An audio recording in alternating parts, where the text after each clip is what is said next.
Okay. We are back in session. So the question. So I gotta stand up at the podium? I believe the question is, how about your inventory? Okay. For insurance purposes. So we do an annual inventory that we turn in at the end of the year to Angie. We haven't done that yet this year, have we? Our inventory? What sparked the question was the inventory on your chemical for insurance purposes is only $40,000. Oh, yeah, that's not even close. No, that's What what would your I mean, highest? we're never that low. that's what I was afraid of. Yeah. So We're probably always, especially at the end of the year, we're probably looking more at $250,000 worth of chemicals on hand. And if you want an exact amount, I can get that for you. I think a person just maybe a better number than 40. Yeah. What about I don't know where that number ISP? would have came from, but if it was 40,000 on our insurance policy, I'm guessing it's been that number for a lot of years, because nobody's asked about it, so. Yeah, they're saying business property is 40,000, computer equipment 17,200. Yeah, so that's probably high on the computer equipment, but it's very low. If you were wiped out today, would 40,000 cover the chemicals? Oh, it would, you have no, out there? no, way. we would be in bad shape. And then on the recycling center, business property 40, and computer equipment 2. I mean, I don't know what that Yeah, that's cardboard probably, crusher machine cost. well, is that supposed to include that? That would, the Yeah. machine, the machine. Because our horizontal baler that we have costs us like $55,000. Of course, part of the grant from KDHE pays for that, but It's part of the building, because it's fastened down, so. that, yeah. The it would baler not- is? it- Yeah, the all of our baler- balers are actually they're fastened down. so they're. We What do about have- the scales? Scales are not, well, I would guess they would be included in this. So we've got a glass crusher that's not fastened to the ground. We have a conveyor that is not fastened to the ground, and then we've got 2 sets of scales. Scales are pretty, the one where you weigh in all, everything coming in, though, is pretty low profile. Yeah, It'd have, a tornado would have a hard time even getting a hold of it. So you're comfortable with on a business property of 40,600 then? that, for the recycling? Yeah. Yeah. Use the milk jug baler also. Yeah, but it's fastened down too, so I'm guessing all of our balers are actually fastened down. So I'm guessing none of them would be The only thing I foresee, I mean, if something came through and took the building out, I mean, even though they're fastened down, they're above ground. Mhm. Could they be destroyed by blowing debris from the building, or even though they're fastened down, I'm not saying blow away, Right. but just be mangled? But they're part of the cost of them. If they're fastened down, they're part of Of the building. the building. That's the 539. Yeah. Depends on how the state's got them. 539's on the Depends how weed the state's building. got them. Yeah. The recycling building is Which insurance are 435. part of the building. Yeah, the recycling building's 435. As long as that covers your balers and stuff, I suppose. Yeah. If that covers the balers and stuff, the business property and the computer equipment are both sufficient. Okay, but as far as, On Business the property, chemicals for the noxious weed, that needs jacked way up, because we would be in bad shape if something happened like that and it was all wiped out, so. What would be the highest you would run? I think $250,000 is probably as high as we would ever be. That would be I just got in $100,000 worth of them, so. Yeah. I think that's gonna get worse. Well, I'm Yeah. afraid. And that's just it, you know, the prices of everything going up, that, we're gonna start seeing that on the cost of our chemicals too. I'd be safe with around $150,000. 175 probably. I'd stick it in there, because he's not gonna be above that. Right, 2 right. months out of the year. Right. Kind of run the gamble, but. Of course, there have been tornadoes in December now, so. Yeah.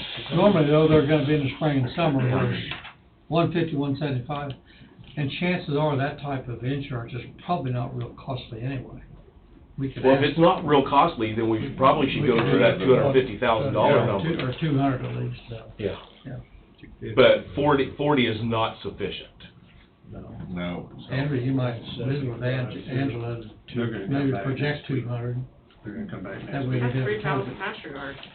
Three pallets of pasture guard Yeah. are 50-some thousand, Yeah. so, yeah. So, and we've got probably close to 6 on hand now, so there's over $100,000 just pasture yard. Yeah, most of that won't go out unless they're doing the year-end cost performance. Right. Most of that won't go out until June. Right, most of it won't. We do have a few customers that come in at the end of the year At the end of the year. and purchase some, but, That's just something that looked very, very low to me. yeah, glad you caught that. Okay, any other questions? That's it. Thanks, Todd. All right. Merry Christmas. Thank you. Merry Christmas.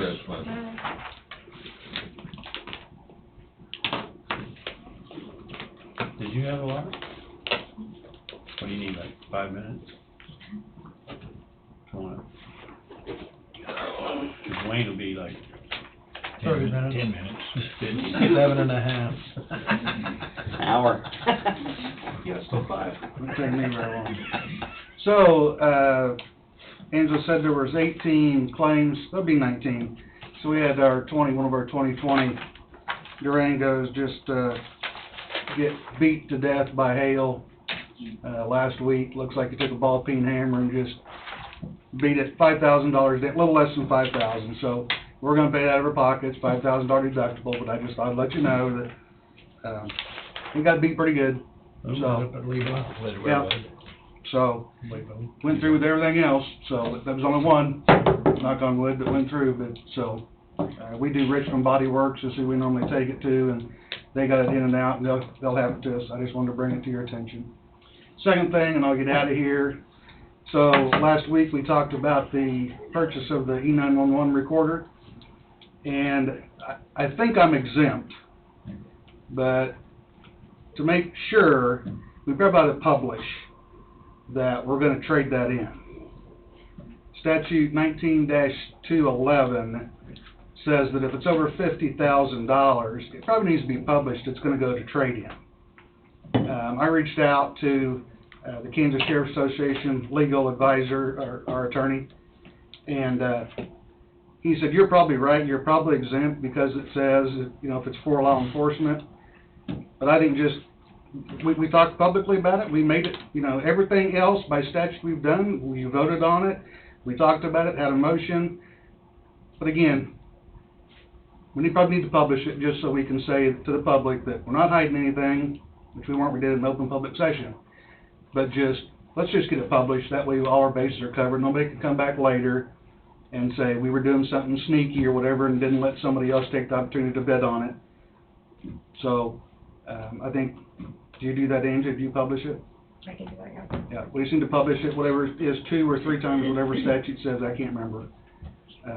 For disposal. Yeah, for disposal, yeah, that it's going as a trade-in on disposal, and if somebody wants it, they can put a bid in for it, and if not, we'll go ahead with the quote that we have and have them come get it.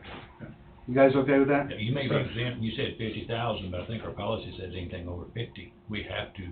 This says that I'm exempt. But you may be exempt, but Maybe. you're right, let's But cover. that's let's right, Cover but the that- bases. that's right, but I don't know, and our legal advisor said, you know what, just for all intents and purposes, why not publish it? Just to cover yourself, and so I'm all about that. Right. So we'll publish it, then if somebody comes up and says they want it, we'll deal with it, if not, we'll continue where we're going. Okay? Good enough. I'm done. Sounds good. Thank you very much for the time. See y'all later. Merry Christmas. Have a You Merry too. Christmas. Merry Christmas to everybody. We need to finish with that church dollar amount. Oh, yes. You wanna start over on that motion? The purchase is $125,000.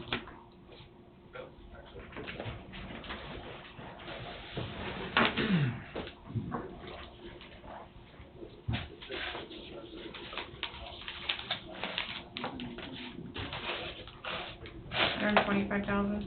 Yes, ma'am.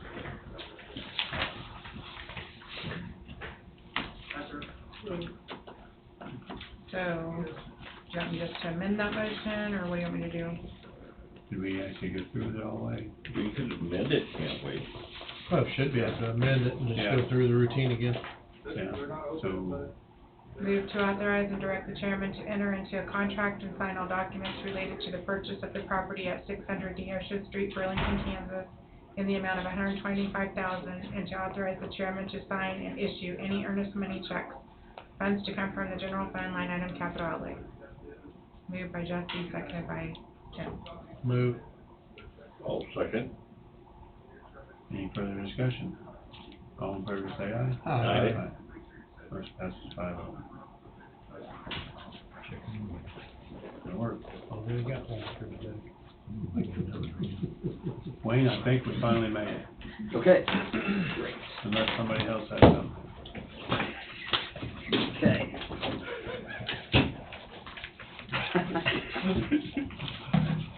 Please, somebody else step up here. We don't wanna You deal know with how to that. handle them little bells. Yeah. Here we go. Here's if somebody hadn't brought theirs, a couple more of the project books.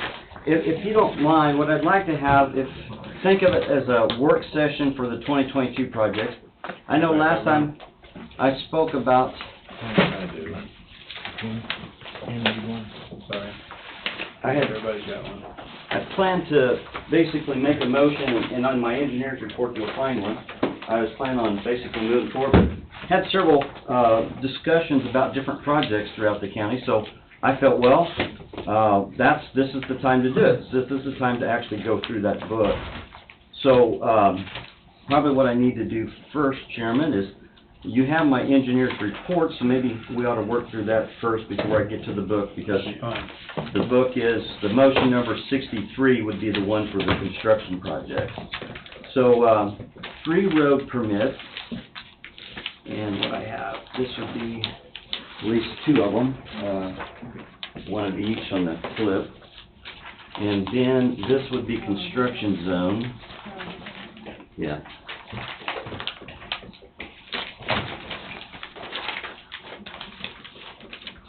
And that would be construction zone there. Yes, what about a tires?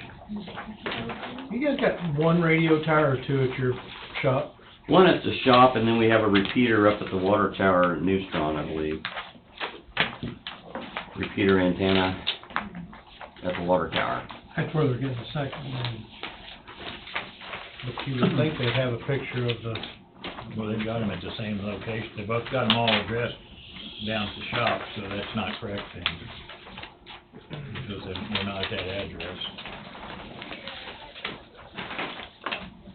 And dispatch should have a copy of the license on that, and that would give you the well, we're location. just going off the insurance. Yeah. They had 2 of them being listed at your shop.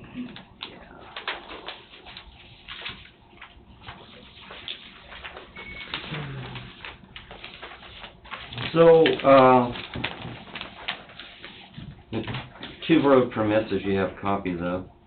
Then the next one would be basically, this would be the table of the tradesperson position. That would be to go ahead and advertise to hire for 1 full-time construction tradesperson for the special bridge.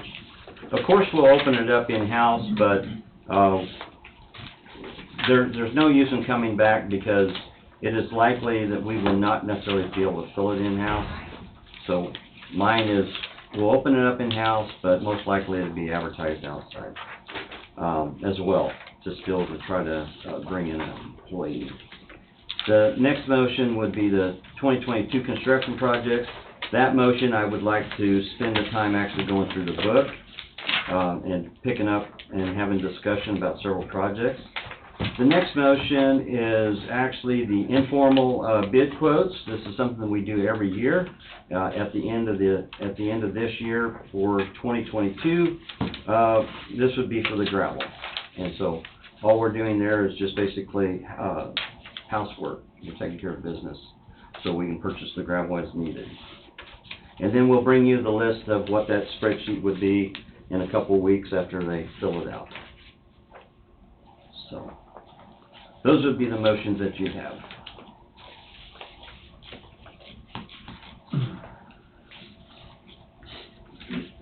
Sorry, I was reading over the road permits.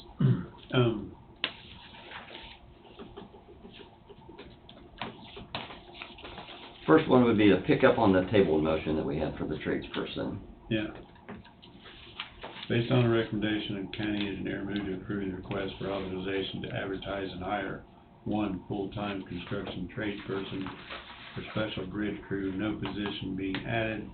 This request would only fill the current vacant position within the department due to voluntary resignation.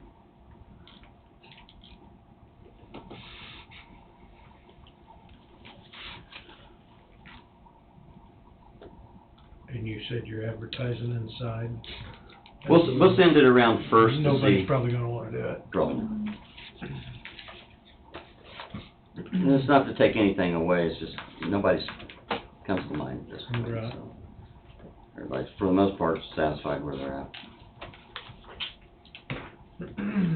I'll move. I'll second that. Jesse's moved, Don seconded. Any further discussion? All in favor, say aye. Aye. Motion passes 5-0.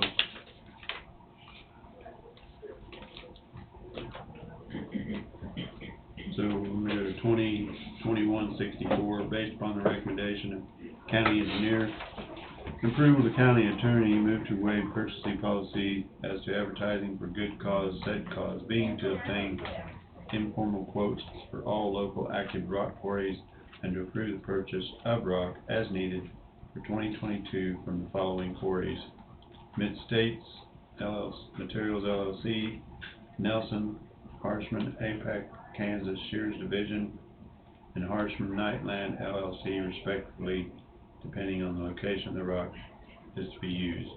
The purchase of the rock for 2022 shall be paid from the Road and Bridge Fund. Also, Don's moved, I'll second. Tim seconded. All in favor, say aye. Aye. Thank you. Motion passes 5-0. This is the memorandum for transfers. Question. What do you want to visit about that one? Wayne, I have a question before you get started. Yes, sir? You show that we have 1,200 miles. Our insurance shows we have 1,218 miles. Where's the 18-mile discrepancy at? I'd have to check with the insurance and see what they have, or where they're getting their data I just told you what from. they have. I'd have to see where they're getting their data no from. location. You gotta check with them, see 18 what. miles difference. Yeah, that's something I That's have a lot to of check. miles. I'm sure it is. Depends on who's right. We need to find out. Yeah. Yeah. I'll have to check with the insurance to I had see. noticed this before, previous years, but I thought, well, it's pretty close now. I thought, 18 miles is a long ways, especially if you're walking. I've been reporting that for, Yeah, 15 years. You've always been saying 1,200.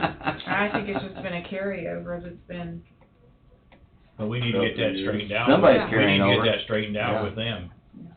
Yep. I mean, maybe they need to change their number, 'cause I'm sure Wayne knows how many miles we have.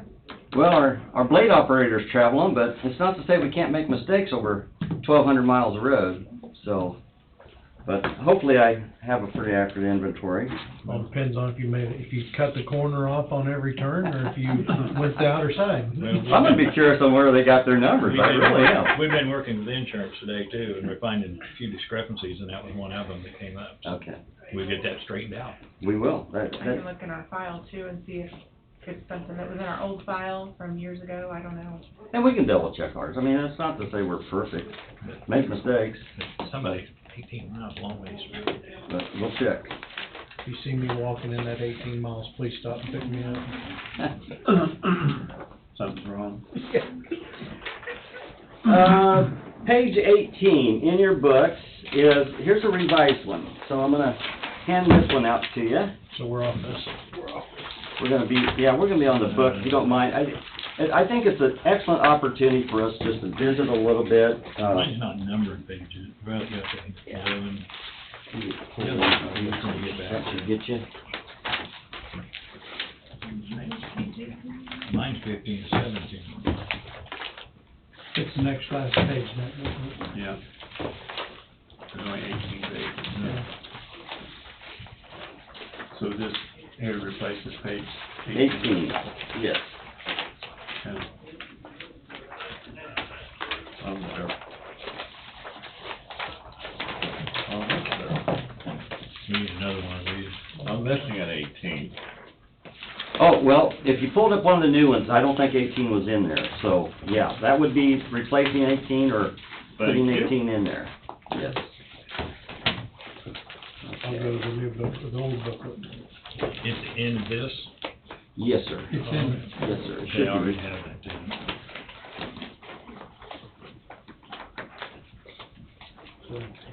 And, just, you know, one thing before we get started, yeah, one more column on this thing.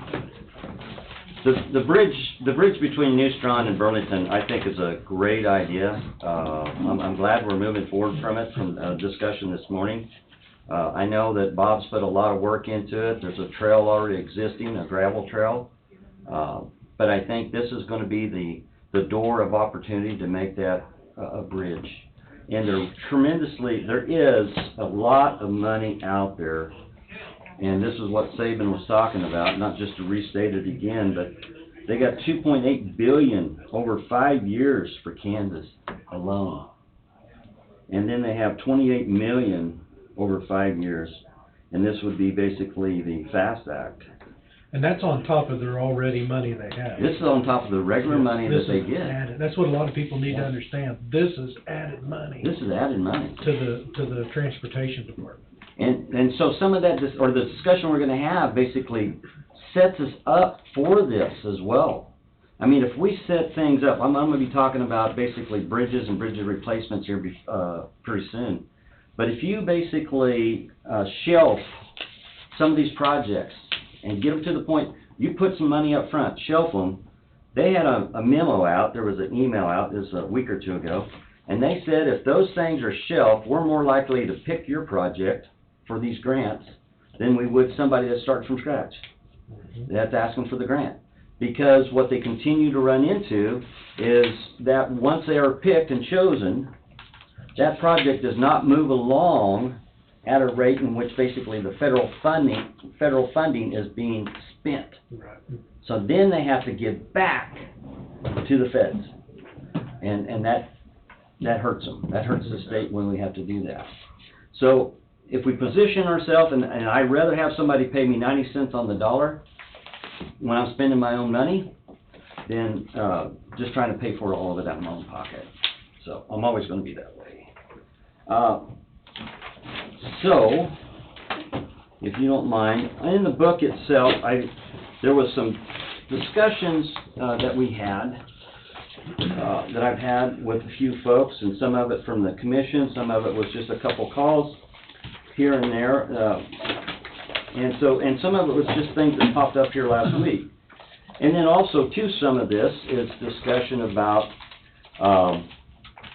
what are we going to, are we going to contract work out, or are we going to do it in-house? And so I just wanted to have that discussion to visit with you on as well. The only thing I can actually say that you could possibly contract out, absolutely, is the structures. The big structures, you can absolutely contract those out. Small culverts, for the most part, if you have plans, you can contract those out. So Dirt projects, I have to start this way for me, okay, if you don't mind. yes, sir. You're saying between special road and bridge and your normal budget, you have approximately $9 million. Is that correct? On special bridge, I have, in the thing now, 3.7. Close to 10 million.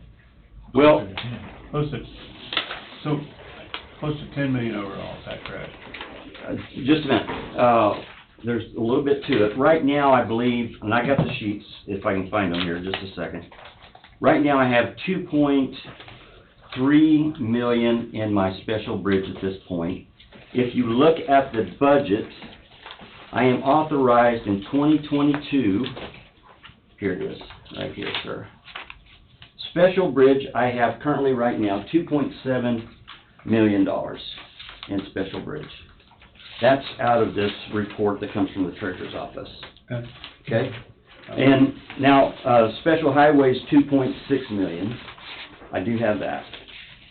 But special bridge is designated for bridge culvert projects. It would not necessarily lend itself to other projects. Now, special highway can lend itself to special bridge, but special bridge cannot lend itself to a grading project unless it's a bridge project.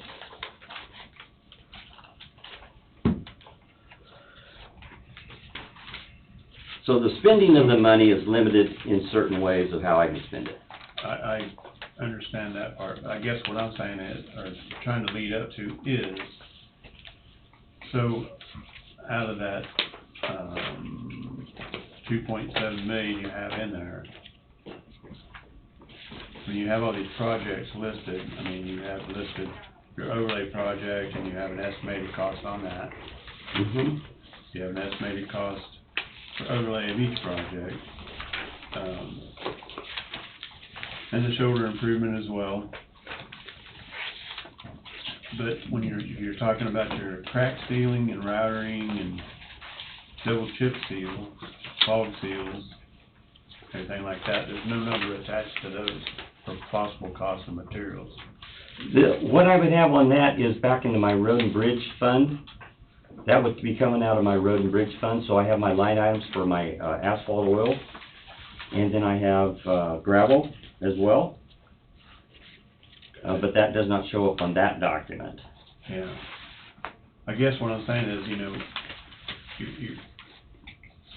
we've had a discussion before of contracting out or doing it in-house. And so with all the projects you have listed, is it possible to get all these done in-house, not talking about what you've already planned on contracting out? Well, we'll go at it slow for my part to be able to keep up, is the hot mix asphalt is contracted out. I realize I just said that. Chip seals, anything that's a chip seal or fog seal or slurry, You're gonna do in-house? in-house. Yes. So those would be taken out of the road and bridge fund. And so that would be out of my budget fund, which, you'd have to go back to my budget folder and line items. So those would be done there. And we so far have found that when we do a chip seal and fog seal, we're somewhere around, and I haven't updated these numbers, but recalling, we're somewhere around 22,000 a mile for our cost. Material. Labor, material, yes. Equipment, I believe, too. You're actually figuring in your labor? Yes, sir.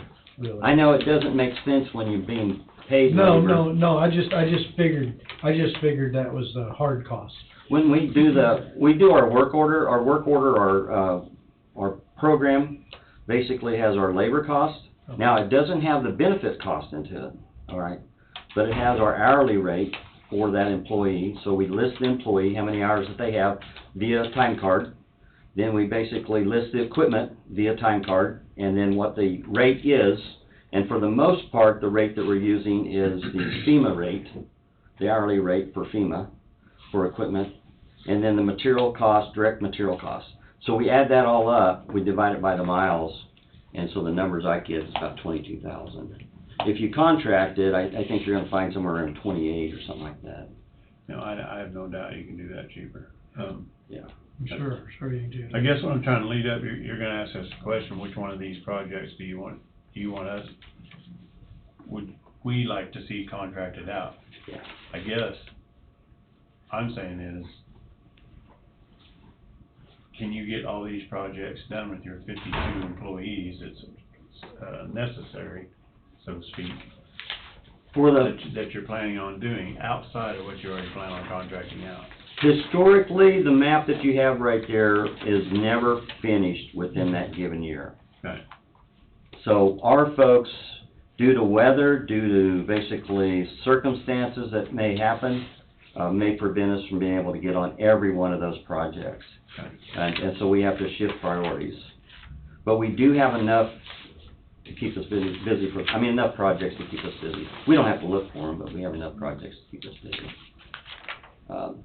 The biggest one, I'm gonna have some structures that, I'm gonna visit with you about and get your input, Yeah, you have several and some bridges and, replacement on Yes. page 10. yes. You have several bridges to be replaced. I'm assuming those you're gonna shop out first. The bridges, yes. I'm probably Yes. gonna try to get some funding on them. Yes, And that's the things I wanna visit with you about, so, Okay, Now- okay, if you wanna talk about funding, uh-huh, go to page 3. We got total Highway 50, total estimated cost is, what is that number supposed to be? I think there's a typo or it's missed, because it says $1,1131,550. okay. Somewhere, is that supposed to be 11 million? Is that supposed to have an extra 1 in it? Well, my What, grant on that particular, I'm gonna have to set some of this stuff aside here. the grant's $1 million, I understand, it shows that. Oh, no, for the But what's the cost number, share, it's $1 million, yes. what's the number above it's supposed to be? Because that's an inaccurate number, whatever it Let me is. pull the book. I don't know what the number is, something. Let me see where you're pulling. Been a number added, or- Thought we got an extra 1 in there. Or something's not right. 1,131,500, maybe, That's what- speculating. If it's a 1, it ain't gonna make hardly any difference then. Oh, yeah, I've got too many ones in there, don't we? Okay, All right. that's what I wanna know, okay. Yeah.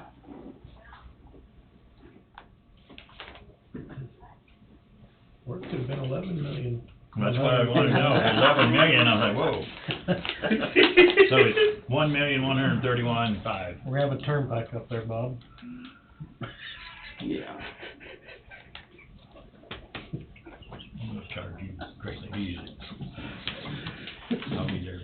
Actually, There's no secret, Bob don't like that project anyway. I know, I, But, I mean, if it was 11 million, I definitely. Definitely I didn't would like be it. against it. Yeah. Would question, okay. You're here. But I thought we ought to try to get that straightened out. toll road. on the high-risk rural road, that'd be Old Highway 50, from 75 to Fauna. High-risk rural, that's incorrect. The high-risk rural road grant is not that.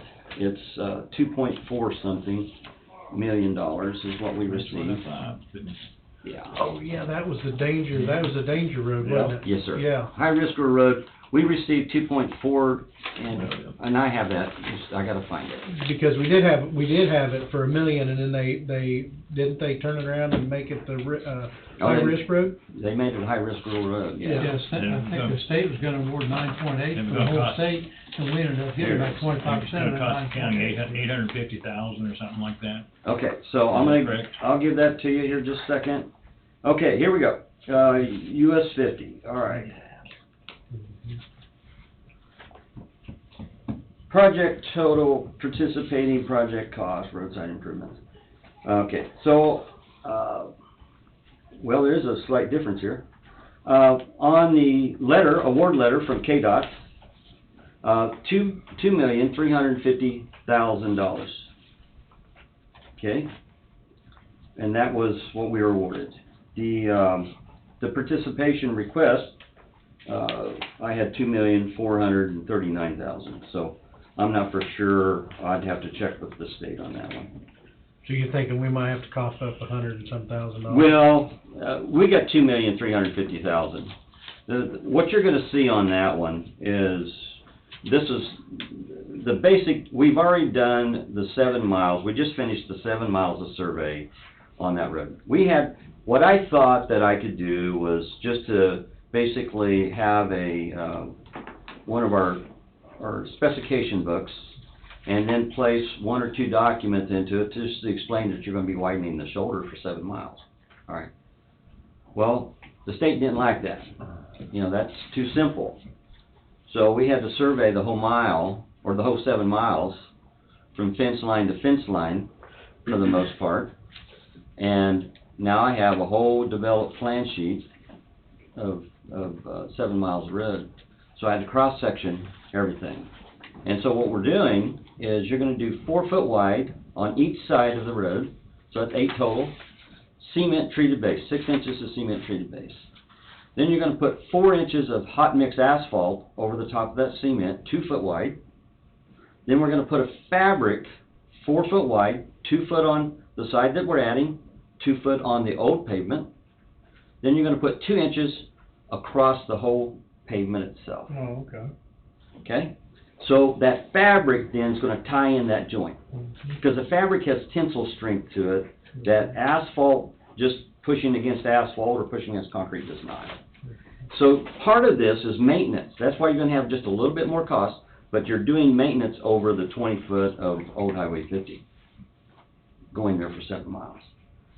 So how much Then is the it gonna cost striping- the county? How much is it gonna cost the county? Once you made it said $850,000.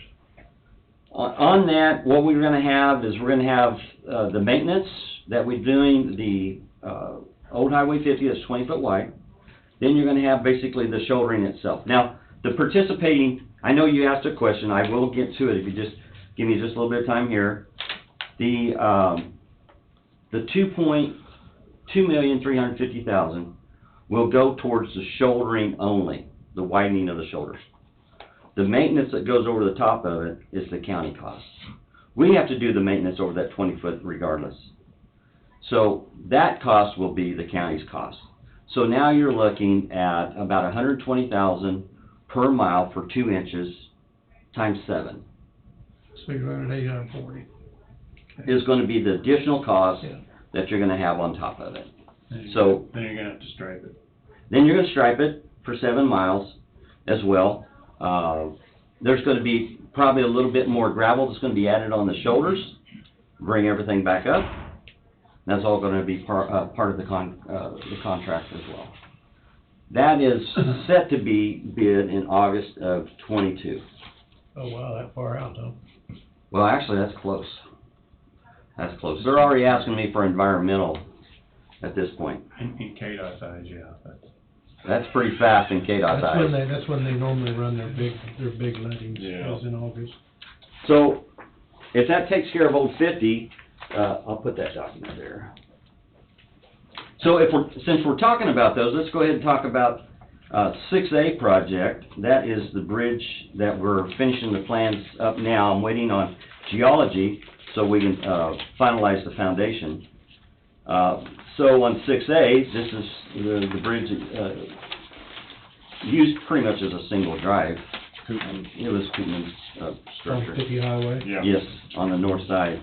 We did receive a grant on that one. Total request from KDOT is $291,356. That's how much money we're gonna get from KDOT on that one. We're doing the in-house design is Is our... that on a particular page? No, I don't believe you have that one on there. I think if you're looking at that one, what you're gonna be there is looking at the very back, and that would be that sheet that I handed out, 6A, which would be page 18. That's gonna be the bridge project, bridge replacement.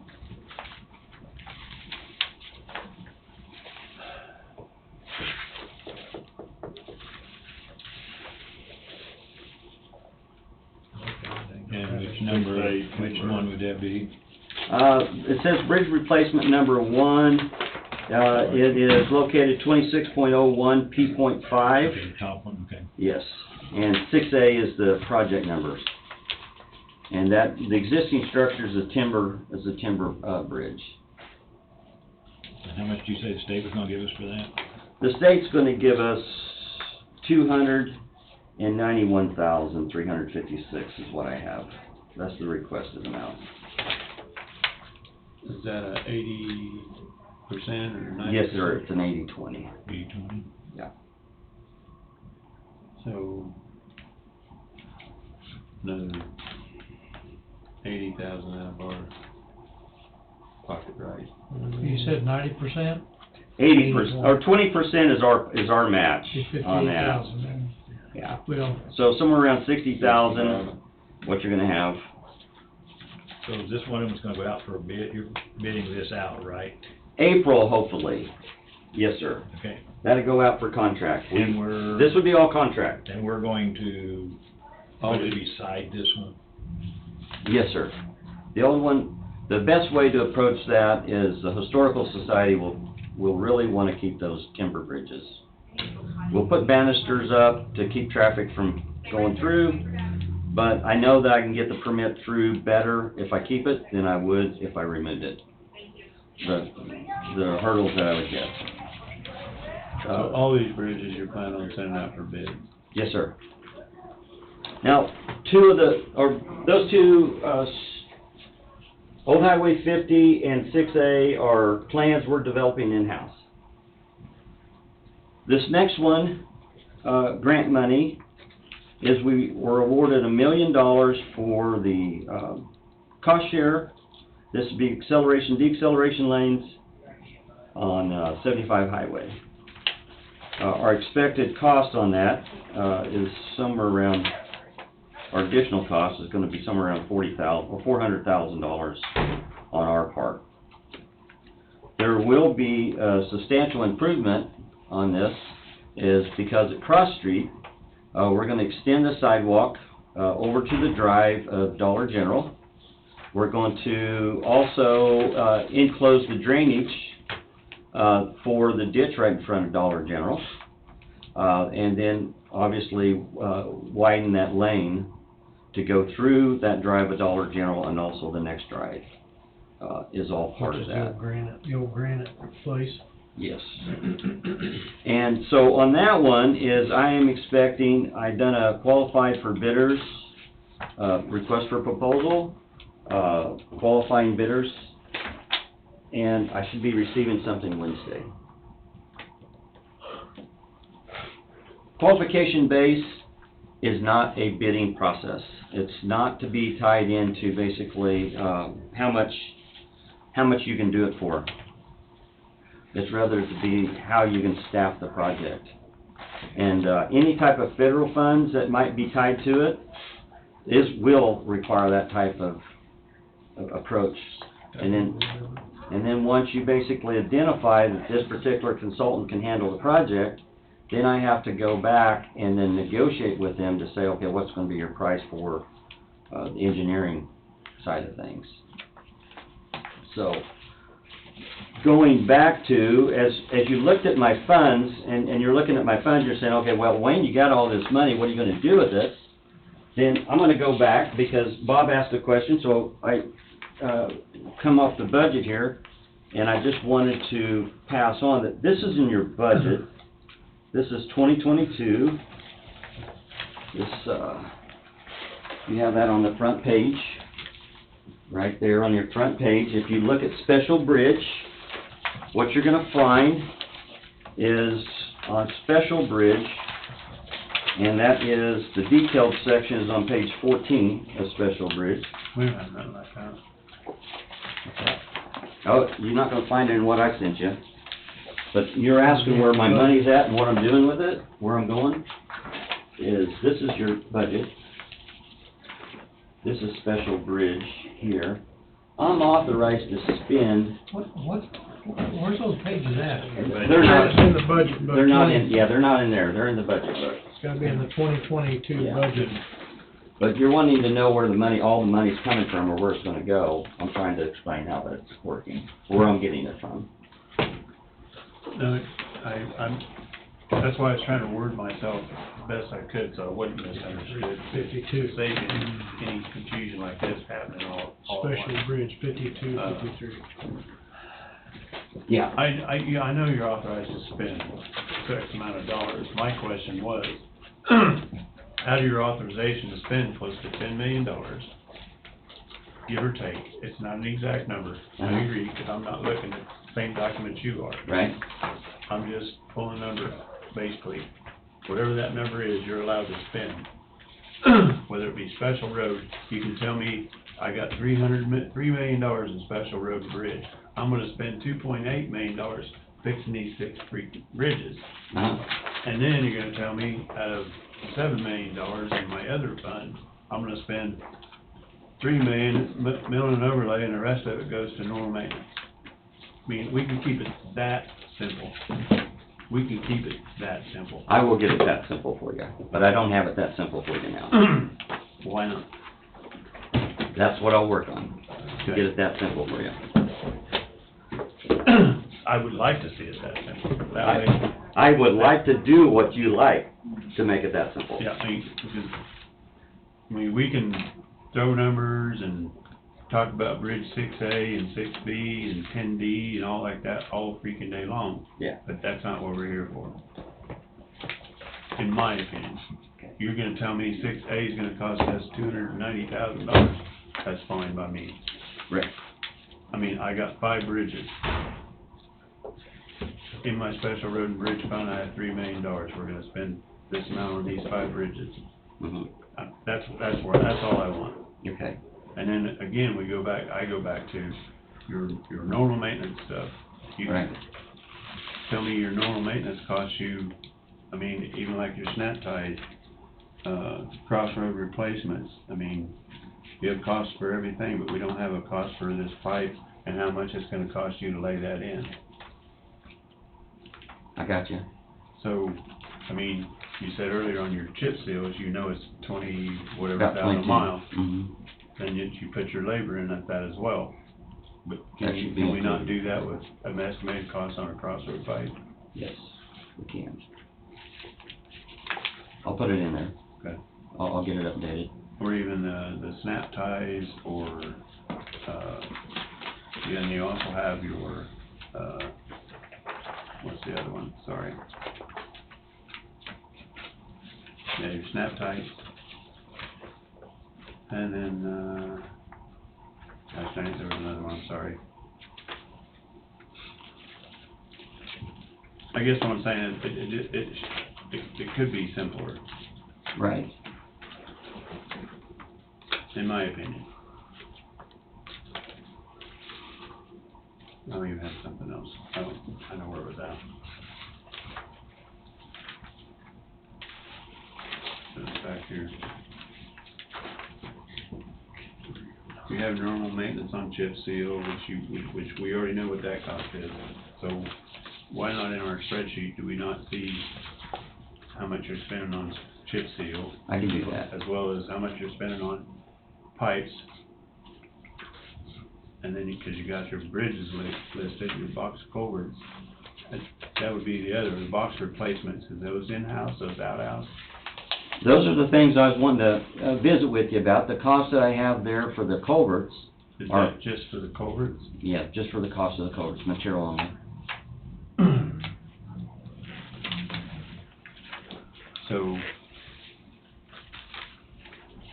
When we, if there's one thing, if you don't mind, as far as the cost, I can definitely give you what our material cost is gonna be, on those items, and then contract cost, I can give you the contract cost. If I, and. yeah, I mean, if you did that, then you would know whether you wanna farm this out or not. Well, I already have an idea where I'm going with this.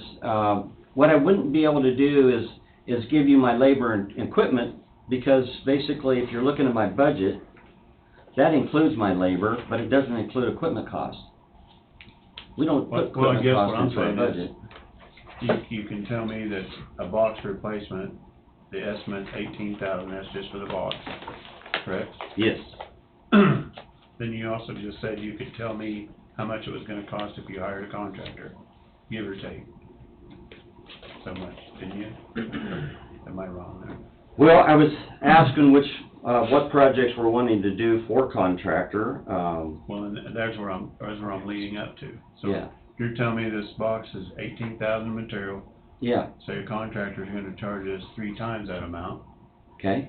how much is it gonna cost you? As far as the labor and equipment to put it in ourselves, Total project. I could come up with an idea onto it. So there's where I'm going back to. If it's gonna be more than what you think we can hire that out, let's hire it out. Okay. That's why you're making them big bucks. That's why I am making the big bucks. Got that right.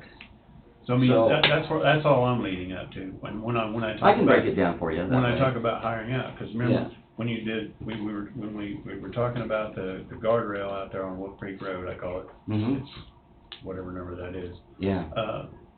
17. I asked why we weren't doing the guardrail. You said, well, there's no way we could cost effectively do it. It'd be cheaper to hire somebody out to do it, Mhm. which is great. So if we already know that, we should be able to know that a box culvert, what that's exactly gonna cost, using our manpower to replace it, would be. For the most part. We should be relatively close, Yeah. within a percentage. Yeah, I can give you some numbers like that. And from my perspective, as far as you know a guy that costs you $20 an hour, Mhm. if he's getting paid $20 an hour, I can promise you it's close to 35% for work comp, general liability, all the other. all If the not above. 50.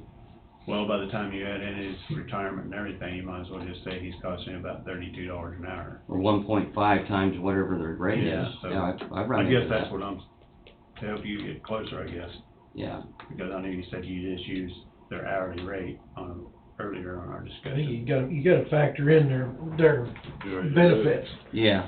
Yeah. But our program doesn't, I mean, if I get you a spreadsheet of our work order, it doesn't factor in the fringe benefits. Right, and that's what I'm leading It up to. doesn't So, have I that mean, in you, there.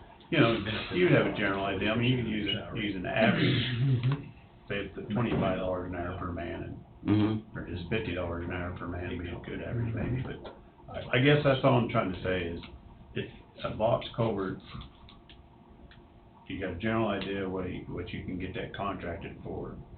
You got a general idea of what it might cost taxpayers to put that bridge in. Mm-hmm. So that decision, whether you wanna contract that out or not, is not, I mean, I guess it is ours, but Yeah. you ought to be telling us, hey, it'd be way cheaper, just like you did the guardrail, to bid this out. And you're right, the culverts at this point was things that we could do in-house. We're gonna make precast. It costs us a little bit more, but we can move them faster. But the bridges are absolutely contracted out, not the culverts, not these culverts that we can basically hire a crane to come and set the culverts. But I can get some costs for you because you're just, okay, there's nothing I'm basing that off of as far as numbers so you can see it. Right, if we can't see the numbers, we can't determine. But I'll come up with those numbers for you. I'll be glad to do that. I mean, I'd like to help you say, okay, maybe we ought to contract this out, or maybe we shouldn't keep it in-house, but until I know, Without numbers, you can't. I mean, kinda like your Yeah. overlay stuff, that's an estimate of yours. Yes. Of what that's gonna cost, and I would assume somewhat of a high estimate, anticipating oils and this and that and the other. Yeah, it's going up. Yeah, so, I think one reason we contracted the rail out on the nuclear road, we didn't have the equipment to do that and do it on a quick manner. Oh, they're much faster. Because they drove so much of it, took specialized equipment to get all the pilings driven down. Mm-hmm. And so we let that out. My thought is, we even And on I the box, bet even on the box culverts, though, he's saying we gotta rent a crane. yeah, We if gotta you rent a crane. contract it out, you're gonna be paying retail on everything. And I think if it's something we can perform, our employees have the knowledge to do it, we have the equipment to do it, we're gonna be able to do it less than you will if you contract it out, that's gonna have 20% built into it for profit. Mm-hmm. In most cases, you're gonna have, and I'm just I wouldn't bet estimating. on these boxes. Yeah, I wouldn't. I wouldn't bet on some of these Well, boxes. I'm not gonna say either, but in a lot of these cases, the profitability for these people, these companies coming in and bidding for it, you're gonna have we should be 10 to 20% under if we have the manpower and the knowledge and the equipment to do it. But if you're taking all that manpower and you're putting it in on these projects that we can contract out, we're not getting other projects done that they can be doing. That's part of it. Crossroad pipes, wing Yeah. wall Yeah. replacement, Mm-hmm. because you said earlier It's a you had, balancing. Mm-hmm. you had normal bridge maintenance, like bad wing walls, Mhm. all kinds of stuff that, Yeah. that your little concrete crew can be doing as opposed to renting a crane and setting precast. But, and that's right, but on 2022, that's even wrong there. For 2022, is those selection of culverts are things that I think that in addition to the work that they have for maintenance, that we could do. It wasn't intended to necessarily ask, can we contract this particular ones out? What I was, hoping to have discussion-wise was what contract as far as dirt work for cleaning some ditches or realigning some roads and different things like that, how can some of that possibly, if you'd like to see what a contractor would cost or what the elements of a contract would be, is that something you can do? The structures themselves, for the most part, I think, I had a handle there, didn't think too much about it, other than the fact that I knew that the box culverts were gonna be ordered at precast, and this is just ordered precast material cost. This is based off of the cost that we had for those precasts, there on Native Road, Matthias Lake, based, figure per square foot.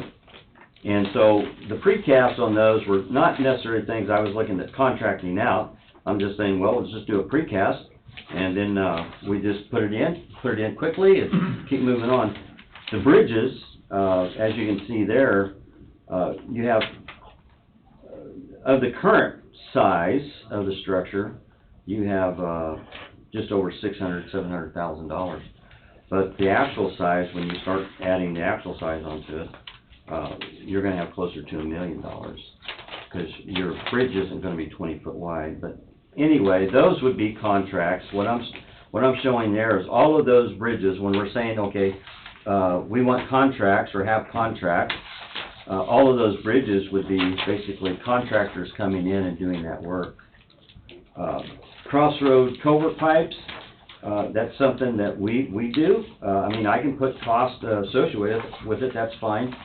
But the one thing that popped up this year, one thing I'm questioning or asking your guidance, how you want to do it, is dirt work. Do you want to contract some of that out? Because we have some ditching right now that says, okay, it's going to be more than we have time to do. Is it something that we're wanting to contract out? And that'd be the question. I mean, I can come up with what those costs are. Do you think it would be better where we have the track hoe and the loaders and the scrapers or whatever, and the dump trucks to haul it off? Do you think we would be better off going that route ourselves and contracting the culverts out, where we have the accessibility to the dump trucks? A lot of your dirt people have to hire in the dump trucks to haul the dirt off. Okay. What I'm using, if I focus on my trucks on the dirt, then where would my trucks be for my gravel? Right. That's where I would. There had to have been our trucks out here at Matthias Lake as well. There was a little, but a lot of it, as you see, we're back on the fields. Yeah, that was right. They were not hauled. Yeah, you did haul some of it for stockpile. We hauled some of it for stockpile in a truck. That's right. But we did not use our trucks necessarily to move all the dirt. And so that becomes the question too, if you do this dirt-wise. And there's where I go back to, that question goes back to you. What do you need for your normal yearly maintenance? Could these ditches be above and beyond your normal yearly maintenance? And if so, do you still have money left in your budget with all your other projects to contract these out?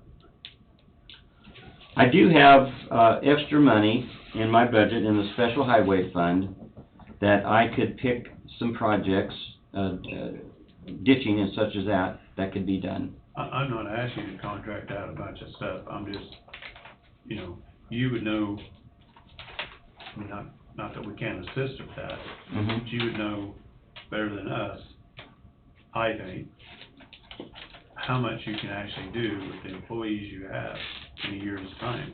You basically said earlier, all these projects on here will never get done this year. No. So, how do we get them done, I guess? Do we have to be done this year? Right. Why aren't we listing just what we're gonna do this year, instead of everything, I guess everything needs to be done, is beneficial information, but In just the 5 years. overall, how much does all these cost? Is it 20 million, is it 30 million? What is it? When you ask one question, there's more questions that's being asked, so I need to slow down just a little bit. When you say that I have more on that sheet than what I can do. You said that. When I say I have more on that sheet than I can do, then I'm also saying, when I get your motion to approve these items on this sheet, I can do everything on those sheets. Now, if I do less, it's okay. I mean, of course, we'd like to get everything done, but I cannot do more. In the 5 years I've been involved, I don't think there's been a year that your construction projects, a third to half of them are on next year's schedule. Yeah. Because of the weather, or because of issues where you couldn't get them completed. Right. Probably even half in the 5 years. So I always have Every to year stack. there's carryover. Yes, I always have to stack my deck to make sure I have more projects than what I would normally get done, or plan or expect to get done in a And take given care of year. the priority ones. Take care of the priority And the ones ones. that are less priority are moved back. Is that right? Yeah. I don't know, that's open for discussion too, so. But for a county, it's always basically, there's always work for us Always the work, next day. Yeah. There's always work for us the next day.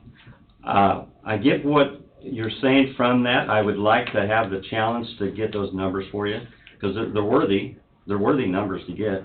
But I'd also, too, I want to take an opportunity to visit with you on my special bridge funds, okay? When you see the authorization of $3.7 million, you're saying, okay, where that money's coming from? I want to paint a picture of a few other things.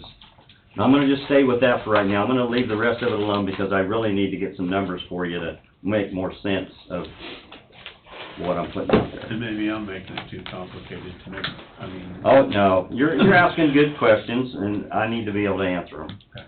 So let me try to, but I do want to put you aware of a few things. Things that I'm saying you really have to plan out, and we're talking years out. So one of them is, this is bridge number 65. Bridge number 65 is what we call is the bridge down there by Leroy. Okay? We've talked about this before. I spoke about 3 bridges that we need to put on the list. I have 2 right now that's in the pipeline for design, okay, or at least for qualification-based consultants. Then I'll get a design, you'll have a motion on that. Once I get the design, then you'll have another motion to let it out for contract, and then you'll have those bridges, and it'll be $1 million for those 2 bridges down on Homestead, okay? So you probably won't even see the construction side of it until 2023, but that's probably what you're gonna see. But we gotta plan ahead. So that bridge right there, that is a sufficiency rating of 57.8. A 50 sufficiency rating or less basically allows federal funds to kick in for bridge replacement. Anything from 50 to 70, they say you should be able to do some repairs onto it or something like that. This is the only deficient, this is the only fracture critical bridge that we have in the county. Other than that bridge I'm replacing right now, which is the wood structure. That one's off the table. Doesn't really matter. We're replacing it. This one here is 454 feet long. It is currently approximately 25 feet wide. And it has a sufficiency rating of 57.8. The replacement cost, today's cost, estimated cost, $2,060,000. $2 million what? $60,000. Just an estimated cost, based on the For one square footage. That was just one bridge. That's the fracture critical bridge that we have down in Leroy. That one, if we don't start putting money away, when you see that $3.7 million that I have authority to spend, we need to take that and pocket it in an account for that bridge. And I'm going to talk about 2 more bridges too. But we need to pocket that money in that account. Just because that money, you see it, think we got ready for it, if we had a bridge that fell, would we have enough money to take care of it? If we don't set this money aside, bridges are pretty expensive. You know, I'm replacing 2 bridges, it's going to cost me $1 million. What's the length of time to get that replaced? This one here, you're going to have plans, so you're going to have at least 6 months, 8 months of Yeah, plans. The time it's shut down, what's the length of time? On that one, I would go, that particular bridge, I would go with an offset alignment and set another bridge. I would keep that bridge open as much as That's what they did possible. 60 years ago. That's what I would do. I would do that same type of process. Keep that bridge, because the detour route on that is way too long. So, to me, it's worth it to basically keep that in place, build another bridge off alignment, change the alignment, put it back onto it, and then take that one out. No different than what we did here north of Burlington on the old bridge. Is there a weight limit on that bridge right now? Yes, it is. I believe we do have posted. I don't on think that. it's posted with any weight limit. I don't think there's a No, sign no on it. posting. There's no sign on that bridge top. No posting. 1 pound under what you go through that. Well, The traffic over that bridge coming from the south is unreal. you want to tell you the bridge joke? Go as fast as you can. Yeah. silly bridge joke, but anyway, not funny. No. Not funny. 12th Road, this is the one that is just east of, Immer. 12th Road, you know about that, the one that we actually had done the deck seal on. 58.4 sufficiency rating, on that particular one, Those are inspected every 2 years. every 2 years. What's the track record behind them when they drop? As far as the sufficiency ratings, Yeah, I mean, surely they've gotta be using some type of a number or percentage. Every 2 years they drop, a point or 2 points or whatever. nothing dramatically changes unless you have a foundation issue. If you have a foundation issue, they'll start dropping the numbers pretty fast. And that's what it's based off of is condition. And on that particular one, one, it was narrow, and then two, basically the deck, as when they were doing the repairs onto it. It's not to say that it has to be repaired or replaced in the next 1 or 2 years. That one, once again, we need to make these plans that they're setting on the shelf in 5 years, and then we have the money set aside for them. That's gonna be $762,000 for that bridge. So with your retirement coming up, are those plans? Yeah, they'd be, they would have to be consulted out. No, what I mean is these ideas in the next 3 to 4 years, 5 years, whatever, Yeah. that sort of documentation or knowledge is down there at your office somewhere on file, so to speak, As far as the bridge files, or anything. as far as, I mean, 'cause what, you leave in August? yes. Yeah, so I mean, your Unless you wanna keep me. Your predecessor, Half the money. your predecessor, if you will, can just walk in there and open up a drawer and go, this is bridge replaced in the next 10 years, or what? These are the list of bridges to be replaced in the next 10 years. Yeah. There's, You're gonna have that document.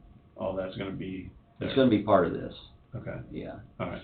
I'm gonna have that, it's basically, bridges that I would put in the design network that, I would ask, and that's gonna be in that summary sheet, that I would ask that you would consider to basically be put in that pipeline, and then start setting money aside. Right now, the money that we set aside in our special bridge fund, So, and I don't mean to interrupt you, but when it comes to my mind, so I mean, could that be something we could have to where we can read over? yes. You'll have, Where some sort of Pre-planning. information, if you will, that we can be using I would after like your to, departure? I would like to have that for you. Okay. And make a timeline of different things. And I'll go back to your construction book, and I apologize if I misword myself a lot of times. I guess what I'm trying to say is we can help you decide, okay, we're gonna contract out this ditch or whatever, if I have Some costs, associated with everything that you've got listed that you wanna do. including our labor and equipment of what we currently have. Yeah, I mean, 'cause we have costs related to your mill and overlay, but we don't have costs related to your, Put our grinding, labor and equipment your costs double on chip that. seal and all like that, and all costs are subject to current budget limits, which I understand that, but I mean, if we still have a number, or for me, if I have a number Mhm. to add to this number, to add to that number, to add to this number, to say, well, we better contract that out. Okay. I'll work on something to that effect.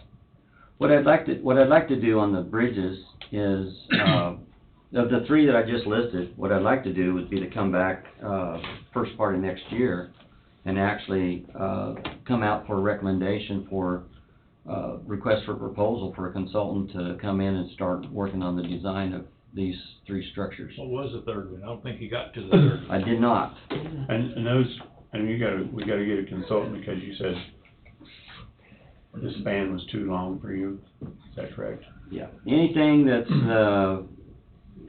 simple span, shorter than about 80 feet is what I'm looking for, what I work on, but I don't work for the bigger structures. Historically, how long does it take a bridge rated at 57, 58 to get down to 50? To drop down to the 50, There's various issues, And I and it has to understand deal why. with the appraisal of it. It's a formula that kicks in. If you have, you're not gonna see a dramatic drop every inspection. You may see a point or two. You know, it might drop from a 55 to a 54. And that's because a deck rating may have changed from a 5 to a 4, or a 6 to a 5, or something like that. What grant money's available for them? The only grant money available at this time is for the third bridge, and the third bridge is, this would be over on Third Road, and that would be,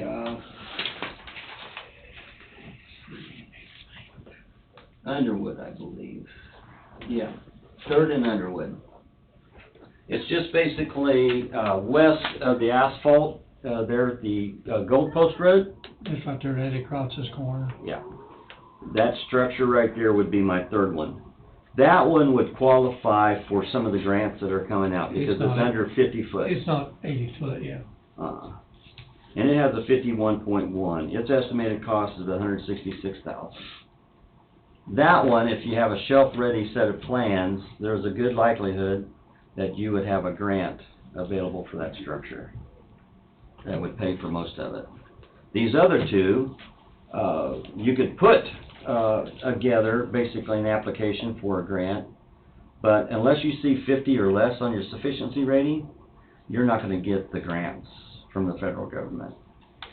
What you're going to find is Western Kansas is going to be far more in need of bridges than what we are.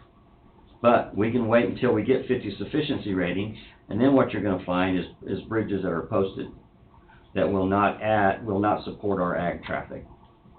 And I think we're behind the 8 ball if we start waiting for that. It makes no sense to do that. So mine would be, as Tom had suggested, is get you a list of the bridges and what the recommendation for each one of those bridges and what we should be doing. And that would be, you know, hiring out for a consultant, putting it on the pipeline to actually be built. So Yeah, that's you know, where I'd be at. spreadsheet saying, okay, we're gonna put this money back for bridge, this much money back for bridges, our budget this year. Mm-hmm. That's what we're gonna spend on crossroad pipe replacements, that's what we're gonna spend on mill and overlay projects, you know. That's the same thing we've done Yeah. for risk management the last 3 years. We've been putting funds into it to Yeah, get ready for a big issue. so, That may or may not happen. But like, It's yeah. the same Like formula a here. landfill project. The landfill, Yeah. same situation. Just But the this same- one I'll break down what the costs were. yeah, it'll help me immensely. I don't know about the rest of them, but it'll help me. In talking to Exactly. people in our area, Your pies are okay, but I don't know how much of that's for pipes and, Yeah, I'd have to You know tie what it I'm into saying? the budget, yeah. Yeah, that's tight to the for the budget. people just like me, that live there, it's hard for them to understand why a bridge is gonna be taken out when it looks fantastic on top. Yeah, yeah, It's hard to explain You bet. and hard to justify spending $2 million on a bridge that still looks Yeah. perfect after we spent some money on it. yeah. I mean, the top side looks great. Well, but the thing is, by the time you replace it, you're gonna be 5 years down the road. Mm-hmm. And you don't wanna wait until you have to replace it to start drawing up plans, Yeah. because you'll find yourself behind the 8 ball. Then it could be shut down. It could be shut down. You could find yourself in a failure situation. If you start putting a weight limit sign on, you've almost shut it down for the ag. They're not gonna pay no attention to it. That's the sad They're gonna get part. across They it. won't. That's the sad part. Yeah, they'll still come across it. Closest point to A to B. Picking up both of these. Don't read that side of the curve. Yeah, whatever. To complete the conversation, I need to get you some numbers. So you basically have cost of what our plans are, and then try to organize it in a way that you basically see what our expected cost is gonna be. And then if you wanted to compare it to your construction contract, then we can basically go through there and then start picking out whichever one that you can help me with. And that would help me. Okay. Yeah, it would help tremendously, and to maybe, yeah, like I say, try to figure out what it would cost to hire those X jobs being done, or pick 5 of them in there to hire them, Okay. or something. I don't know how it, We haven't done it, so I'd say it's gonna be, a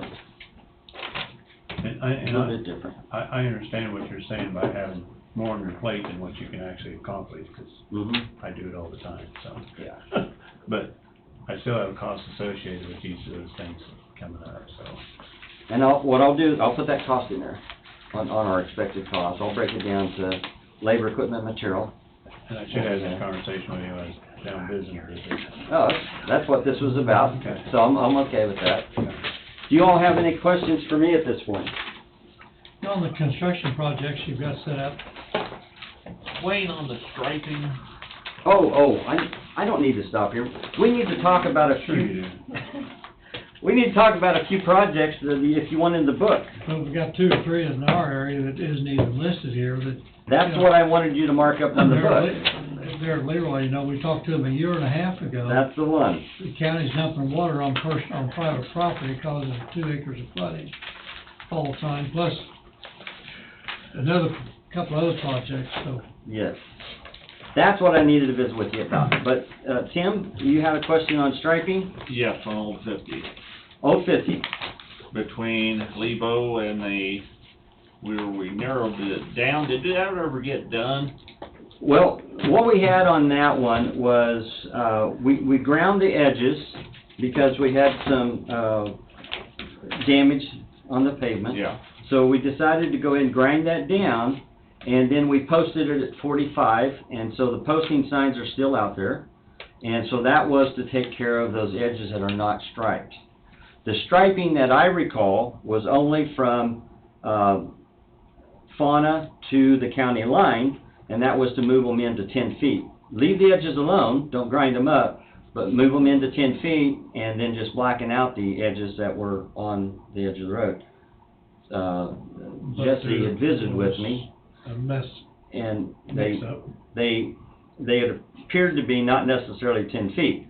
There was some of them that were maybe 11 or something like that. It wasn't, and might not even been quite centered, but, I kind of remember that we was gonna be striping from Fauna to 75. The other way. Yeah. Wayne said it was the other way when I asked Wayne the other day. All right. so, I traveled that the other day, it had been on for a while, It's 45 mile an hour road. it is 45, that's what it's, 30. that's what it's meant to be. You know, those signs, rough. people don't run 45 because they say it says 45 ahead, because there's an arrow pointing ahead. they are, So they're not following those signs. there are no 45 mile an hour speed limit signs up there. I doubt if there was any tickets even given They are on all it. 45 ahead. You're right, Jesse.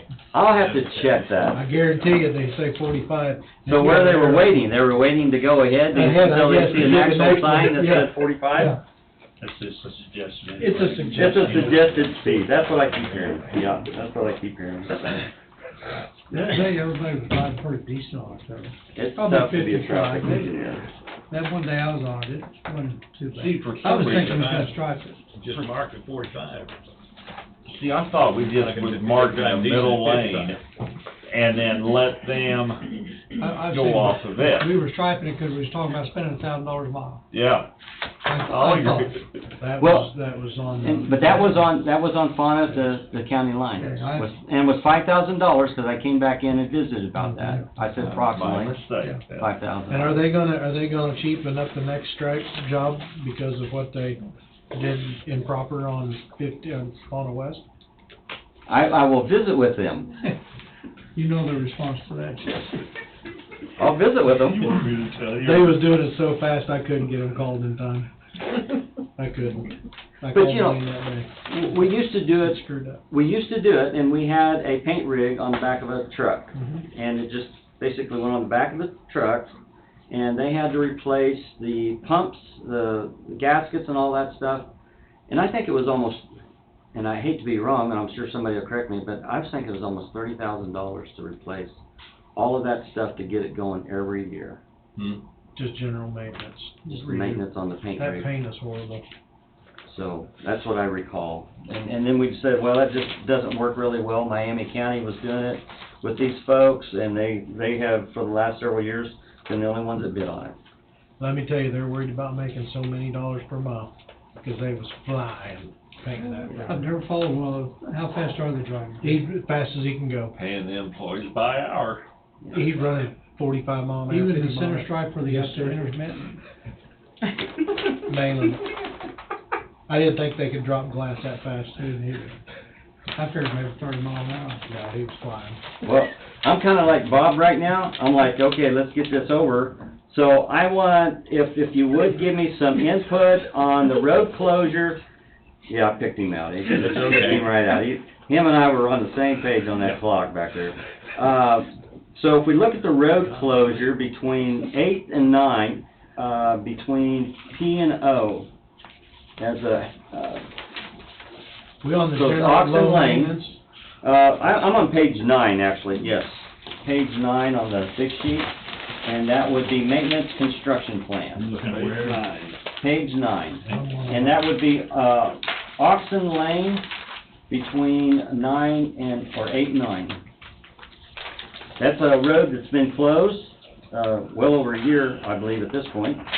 And I do recall some conversations, is do we want to, that's a road that's basically, the river is right against the edge of the road.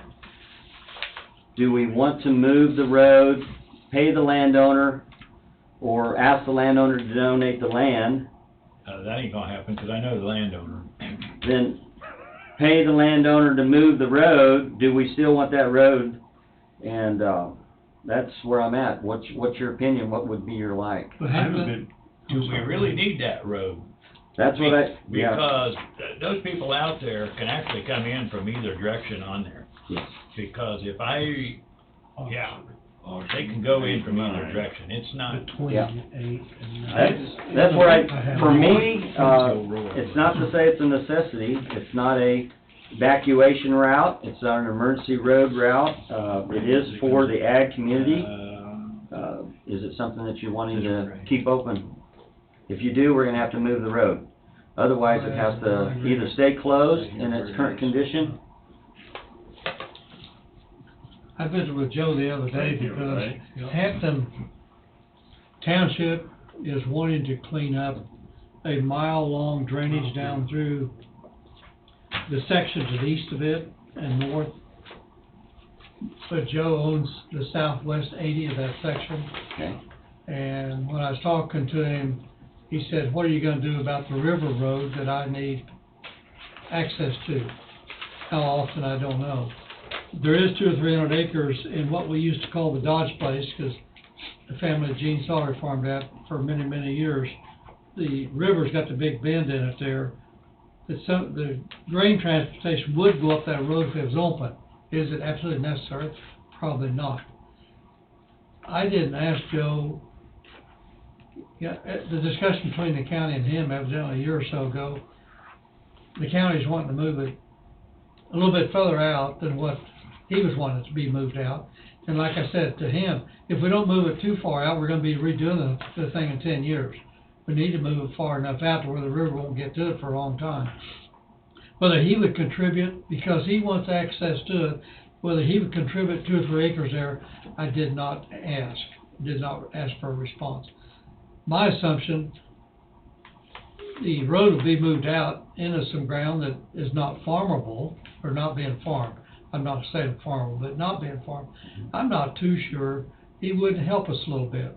And I've dealt with Joe and Gene for 30 years, and always had a great relationship with them.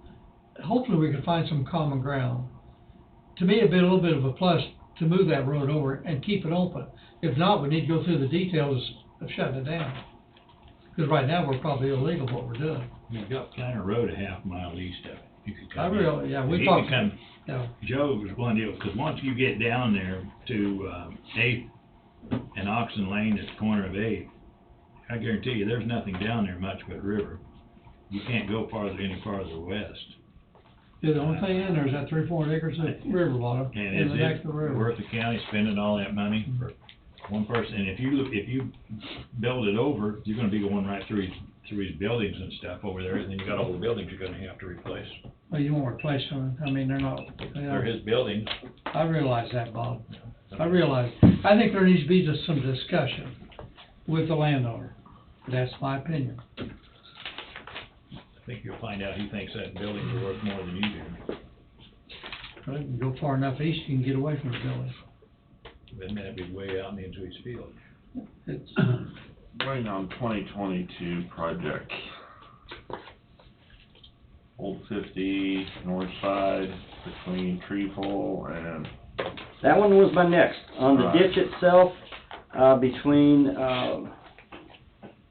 S&T, yep, is on the north side of the road. We have severe, drainage or, erosion in the, flow line channel. And so, that has been repaired before, but we need to work with the landowner to gentle some of those slopes and then also minimize, the spraying that's allowing the vegetation not allowing the vegetation to grow and hold the embankment. what So- road north you talking about? Old Highway 50. Oh, you're all the way up on Highway 50. Between Treeful and Shetland on the north side up that hill. It is down to rock. That's right there at that nice white house, or that nice house up on top of the hill, isn't it? Mm, Just north of Wheeler Lumber. North. Yeah. So is that something, I mean, if that's what you'd like to add, I'd like to add that to the project, to do that ditching in that area. Right now, And that would probably be cutting some back slope, and then also bringing some in, 'cause it's right eroded now, down. if you go off, it's not gonna be a nice landing. What about this project up on the Osage County line? If we I take have- over 2 or 3 miles up there, there's gonna be a lot of work up there on those roads for a while. I'm almost wondering if that might be something person contract out. Contract out. I wonder about that. So that just basically rebuild the whole shebang, isn't Basically it? what you're gonna do. I don't know if person Creaky or Mullins or, you know, somebody like that would be interested in putting a bid on something like that. You could Well, advertise it, see where it goes. With the right to refuse the bids. Which you always have that right. Yeah. On a guesstimate on Old 50, what do you think timeline on it? For doing that ditch work, you're gonna have at least a week's worth of work in there. So that's gonna be trucks, blade, basically moving things around. And then trucks to move in some dirt I'm not sure you could in that put a area. blade on that ditch. I'm not sure you could put a blade on that ditch, as bad as it is. It's gonna go back in the landowner's property. He was wanting to go ahead and take that slope back, Oh. flatten it out, and he was willing to do that, conversation I had with him. Oh, okay, I was just And so we thinking on could- the roadside. So we'd move that flow line actually to the north, Oh, okay. and then, help basically, lessen that slope, on the road itself to the ditch. So one, it'd make it flatter, you could, more mow it, that sort of thing, instead of not mowing it and spraying it, and then just basically killing the vegetation. So we'd be at least a week there doing something like that. The other one is a low water crossing we've talked about for years, is, do you really wanna spend the money to do it? And I think that really goes back to what Tom said, really just give me the cost and then let us decide. So, let me do that. And where's that exactly, I'm sorry? That would be, it's not on your map, but it's, the North County line, so 28th Road between 31 and Underwood. So 31 and Underwood, so you go up just north of Waverly on 31, and then at the county line, you'd go back to the east. And then there's, basically a hill that you're gonna drop down, go into a low water crossing, and then back But out. when you're, get ready to go drop down that hill, you're in Osage County. You're in then. Osage County, Oh, I know what you're talking about. yeah. Yeah, it's where people wash their cars. Exactly, You know. There's a lot of low water crossings. that's right. The other one is to put back on, which we did not do here, but we need to, and that's just because I've been tied up with the other design work.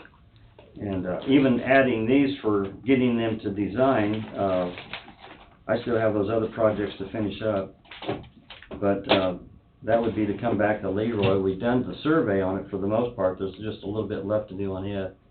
And then to get it to plan ready. But until I get 6A done and Old Highway 50 done, I would not be able to finish this one down here at Leroy till I get those. You're talking about right there at the northwest corner of Leroy, Yes, sir. where we're dumping water on the landowner. Northwest corner of Well, Leroy? so we met with Shane Sutherland that one day for 2 hours. Yes, sir. Yeah. And the city's gotta be involved in that, Yes, sir. because we gotta move the water we gotta move the drainage east or west, probably 50 or 100 yards, go down the. The old platted road right there, right at the city limits. The city would have to be It's involved. been a year and a half now, and nothing's been done. We need to kind of. Construction wise, but we've been out there surveying it, construction wise.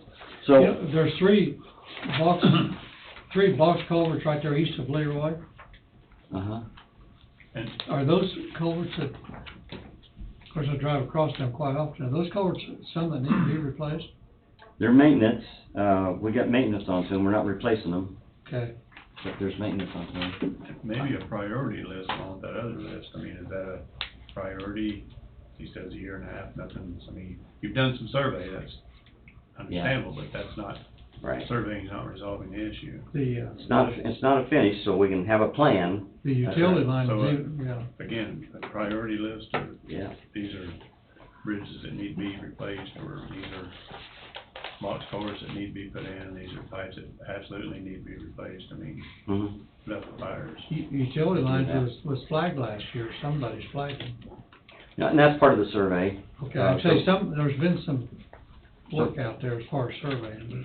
And that's, so when we basically do that, we'll call in the locates, and then we're able to use the utilities and put it on a plan. I had a farmer call me on a box culvert, and I talked to Jeff, and it's not a day or 2 or 3 job, but it's on Underwood and 10th. I get people tell me all that time. A lot of times, I got a project, it only takes you a couple of days, Yeah, but yeah. you've already got 5 months worth of work. There's a box, it's concrete culvert there, and it's narrower than what it should be, and there's a huge amount of traffic over it. It's got concrete abutments up, and then Norman Stowe's brought it to my attention, that's one, and Jeff's aware of it. But it's a construction deal that probably need to take a look at. Okay. I'll visit with Jeff. I think there was another one up by, That's one that needs to be updated. Jacobs Creek. There was another one up there. There's a 30-inch pipe, on 16th Street, in Burlington that I missed prior to our asphalt, so that's gonna be something I'll add to it as well, and I'll give some cost and all of that. So what I'm seeing here, which makes sense, I'm gonna do what I can to list all of this, but it's gonna take a little bit of time. I'm not gonna have this ready for you before the end of the year, but That's fine. at the end of the We're day, gonna have winter shutdown before too long anyways. yeah, Hopefully. yeah, hopefully we get some snow. Wayne, Gonna here a ship a while- Wayne, here a while back when we was discussing 50, and this was back in July or January of last year as well.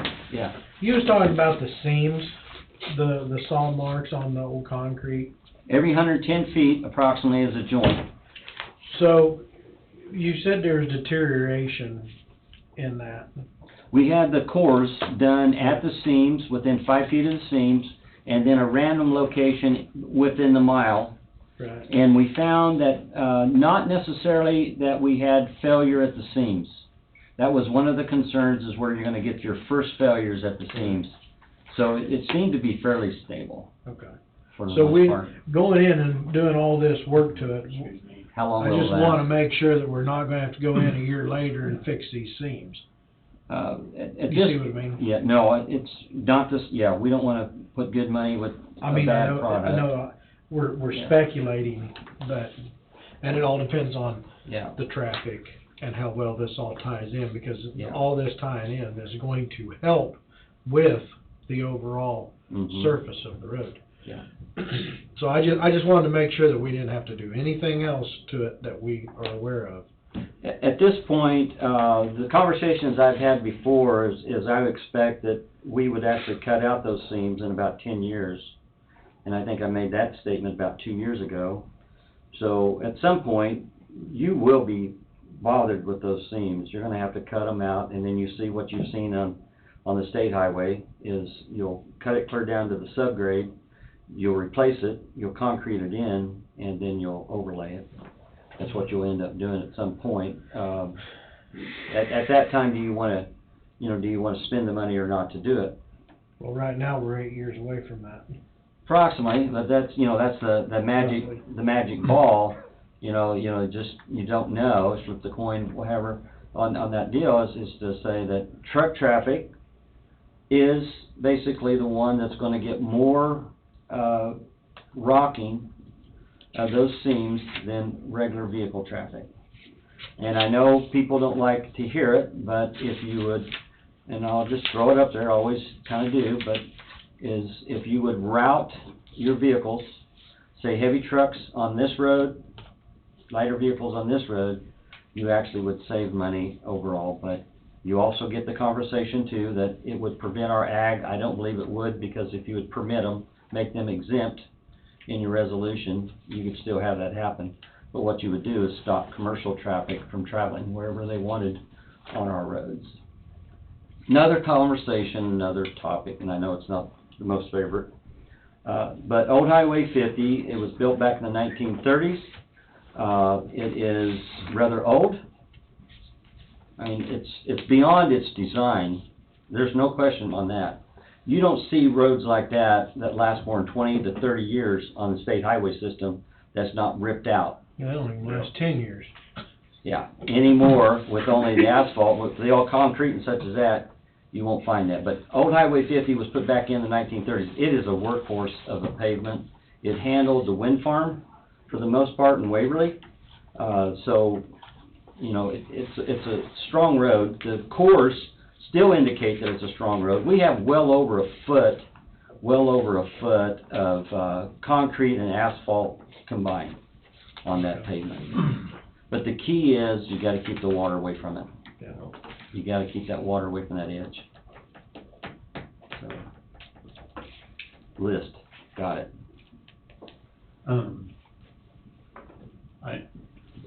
I have the same concern about those seams as you do, as soon as, You're the concrete guy, I'm not, but yeah, well, What do you think? I hate to go through and build a brand new road and then 8 years later, we're in there tearing up every 110 foot. you go back to what he Bob's said. gonna be out of the seat by then, I guess, so he won't be so mad. No, he'll be more mad. He'll be On that bicycle path between New Strong and Burlington every day, that's what he'll be. Before we do the work, is there anything we could, By doing the cores were the only thing that you could really pretty much do. You can spend more investigation onto it, with more cores perhaps, but that's about all you can do. The key is just the water. Dude, I agree to that. When you say 8 more years, hell, it could be 15. It It could be. But with all that being said, he's done the cores. I'm not sure there's any more exploration you could do. Yeah. Would it be something to think about? Do you make it part of the contract to, I know there's tons of different kinds of machinery out there now that can buzz through that seam in a heartbeat. But you still have created the weak spot if you just. You've created a seam no matter how you do it. Exactly. It's still Well, gonna be. you're creating two seams Yeah. Yeah. So now, if you go in and fix the one seam. Yeah. So, yeah, But that one, But then you can put that fiber you're talking about and span over it and help, and there's a lot more you can do to help remedy it, but. Yeah. I wonder, with that being said, can that fabric be used, we're gonna use it on the shoulders, could it be used on those seams as well? if the seam is showing up, basically pumping now, it would be a good opportunity to place it across there. It will work, because it does help in that. But what we've done already on those seams, when we were basically doing the maintenance on that, we took off 2 inches, and then we added that shouldering on it after that and all that. But on those seams, we actually went out 4 feet went down 2 inches, cut into that concrete, filled the seam with basically, joining material, or, joint material, rubber seal. We just filled it with rubber, asphalt, and then we put basically fabric over that, and then we put 2 inches of asphalt over that. Then we put the 2 inches of asphalt over that. So the seams, for the most part, we did what we could on those seams. They're not necessarily showing up, and they've been down for 6 years at this point, so they're not really showing up. That's about all we can do. And then by doing the cores, we're seeing if basically the concrete is fractured beyond that seam. And it was not. It was not necessarily. There might have been one that might have been pebbles coming out of it, but That was my concern, just how far from that seam is. we were giving it about 5 feet. Yeah, and it wasn't deteriorated past that. And I have the pictures on all of those and the geology onto it, so I can show you that.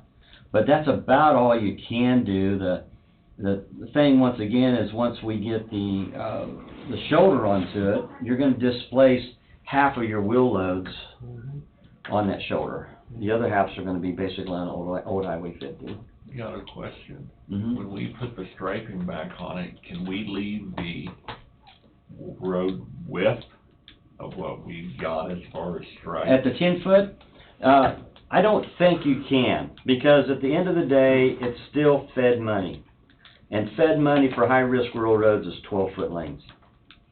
That's the reason why it qualified for that 2.3 million, is because it was a narrow road, and all designs on those narrow roads are not adequate for safety. Why would you wanna spend that kind of money into it and then mark it off? To where they keep couldn't them use it? off the edge. I know that, but why would you spend that kind of money for that edge and then Your seam Keep entry. them off them the off. problem.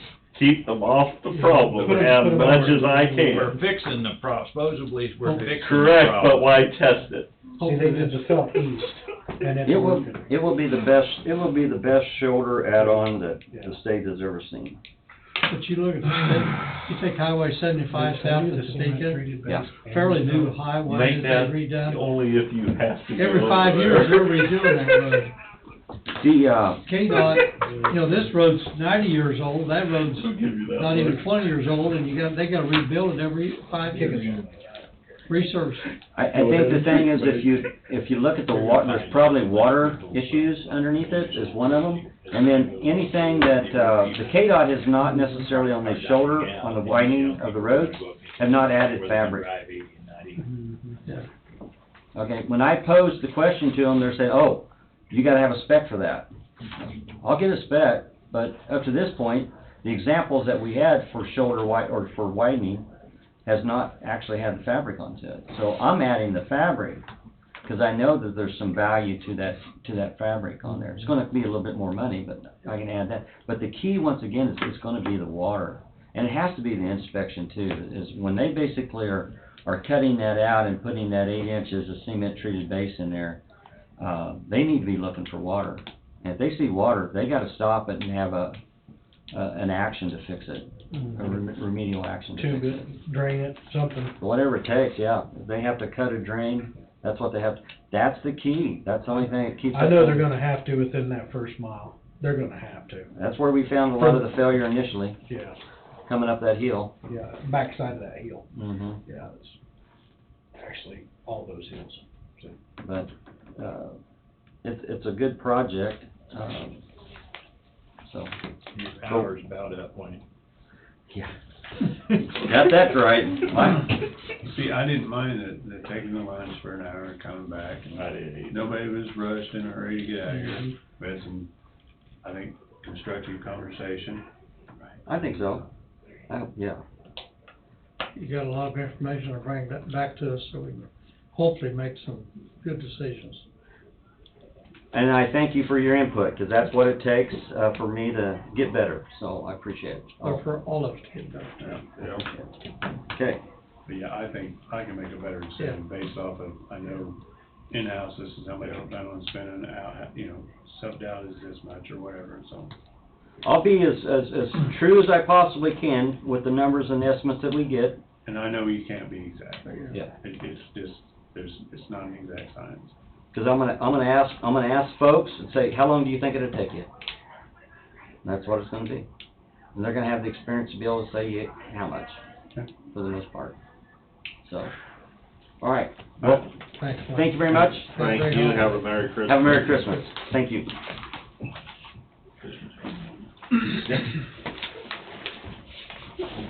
Okay, roundtable.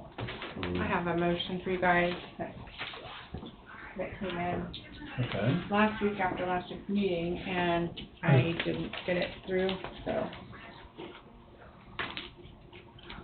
The position change for, Tom Johnson's employee. Okay. Does anybody else wanna read it, or just want me, just wanna hear it? I'd like to hear it. Okay. I mean, I'll read it, for you, unless you wanna read it yourself. No, Okay. no. Okay. Move to authorize and direct the chairman to sign the Coffee County payroll notice for Jessica Milner, step change, grade change, sheriff's office, corrections officer 2, from classification 25-8, wage of $17.88 to 30-5, wage of $17.94, effective 11/3/21.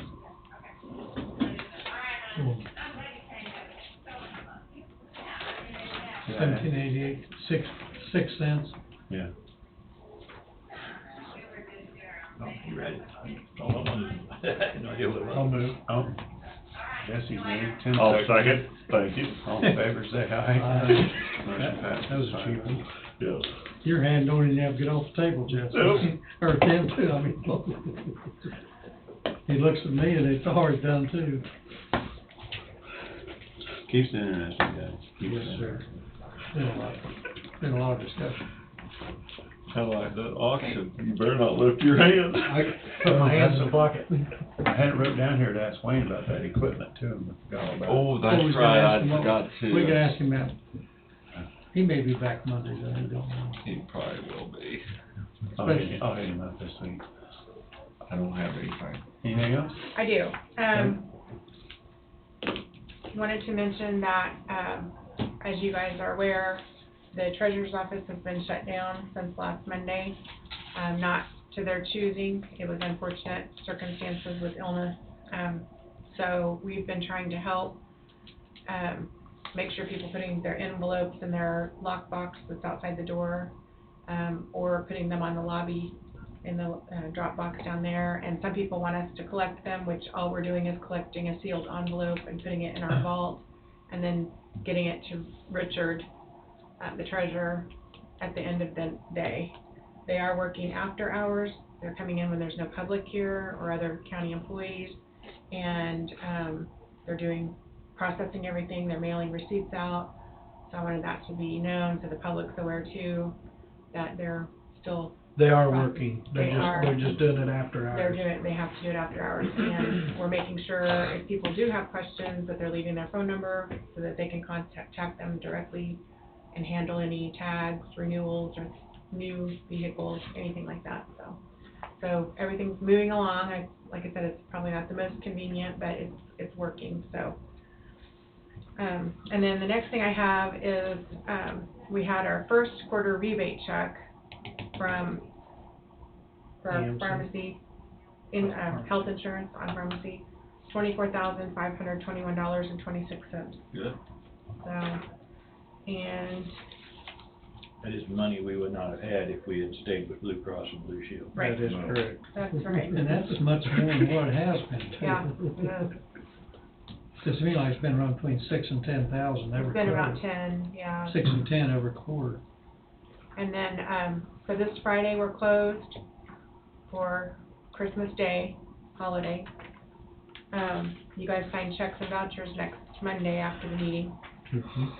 On the 30th is the last business day here, and typically we close at noon to the public so that we can count cash and finish out the day. Now, the lobby doors will remain open because you guys will be here, and citizens can still come to this meeting, but the offices are closed because they can't collect any more money or anything after noon. So that's still okay, I assume. What time will we be here that day? Let's see what Monday, next I Monday. forget when we've even been coming in on that.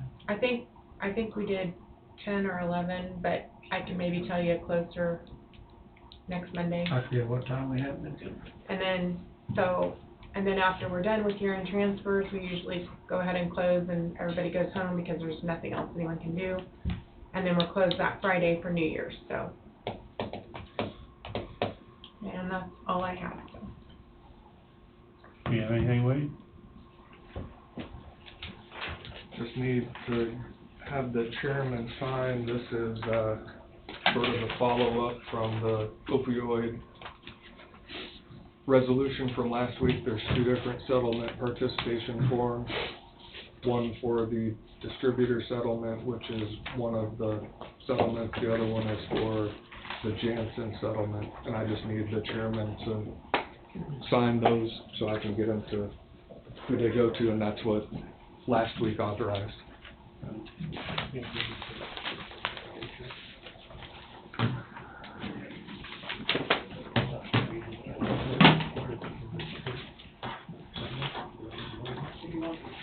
Nothing else to share with us?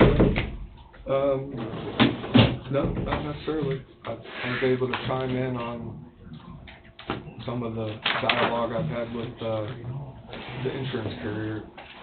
Talked to Bobby quite a bit.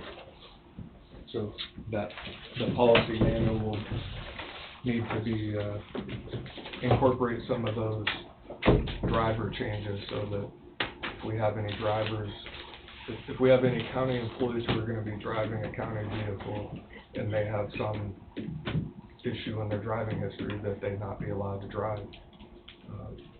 It'll be, I think that's the bottom line there. Well, I think she also stated it included equipment, am I wrong? She said nothing about equipment, she just said vehicles. Right. I think you have, I understand you have to be a licensed driver to drive a tractor or a motor grader or something like that, but I don't think if they, and that, we need to get that in writing from them. If they're deemed unfit to drive a county vehicle on the roadway, they should be deemed unfit to drive any piece of equipment on the roadway. But I don't know that they can do that if they still have their driver's license. And they're a road grader operator or a snowplow, or I guess a road grader operator. And you could have a snowplow on the front of the road grader. I'll have to get up with Bobby, but I swear her verbiage, I thought I digested it as a not so valid driver's license, if you will. I mean, not a, just, if you couldn't drive a vehicle, then basically you almost couldn't be employed. Well, that's what we went through previously, was kind of what they was going at, and I think we got some information back on that. So I think the distinction is if somebody has a valid driver's license, but they have a conviction on their record for something that the insurance carrier would consider a major violation, then that's what the concern would be. So I think it's a no-brainer when somebody has a suspended driver's license. I mean, if they have a suspended driver's license, well, they can't even drive their own vehicle. And if they do, then they're potentially subject to penalties in the courtroom and through driver control on the driver's license side. If somebody has a valid driver's license, let's say they have a reckless driving on in their history for whatever it may be, I mean, I would assume that would be a major violation as far as EMC is concerned, and that would flag them, throw them into that whatever they call it, where they're going to send out a notice to the county saying they do not need to be driving a county vehicle. They are not covered. Reckless violations is dismissal of CDL. Right. One reckless driving, your CDL's gone. Isn't it the point system? No, No. reckless is reckless. All right. It kind of stands on it. It's severe. Yeah. So there's a Kansas administrative regulation that deals with, for someone who doesn't have a CDL, because CDLs are sort of a completely different animal, so to speak, because, you know, the feds are, they scrutinize CDLs very significantly, and Jesse, you would probably know this better than anybody. If somebody has a ticket for a CDL, then as a prosecutor, on the prosecutor side, I'm prohibited from plea bargaining because they call it masking. And if I'm involved in masking, then I'm committing an ethical violation. It's scrutinized very seriously for CDL holders. So I have to make sure that when I deal with tickets of any kind, that I know whether it's a CDL driver or not, because I have to handle it differently. So if you don't have a CDL, then let's talk about that, and you have a regular driver's license, and you have a reckless driving, or a number of other violations. The Kansas Administrative Regulations talk about I think if you have, I've got it in my office, I can bring it over, but a certain number of violations within, and they don't have to be major violations, within a year, then you get a warning letter from the Department of Revenue. If you have 4 within a year, then you get suspended for a period of time. If you have 5 or more, then you get suspended for a period of time, escalating all the way up to a year. And then if you drive during that time when you're suspended, then you rack up driving while suspended, which are also mandatory suspensions under driver control. And that's nothing that I even deal with as a prosecutor in the courtroom. So somebody can come in and enter a plea to a driving under the influence charge, and that's subject to a mandatory minimum fine of $750, 2 days in the county jail at a minimum, and up to 6 months in the county jail at a maximum, and that's for a first offense.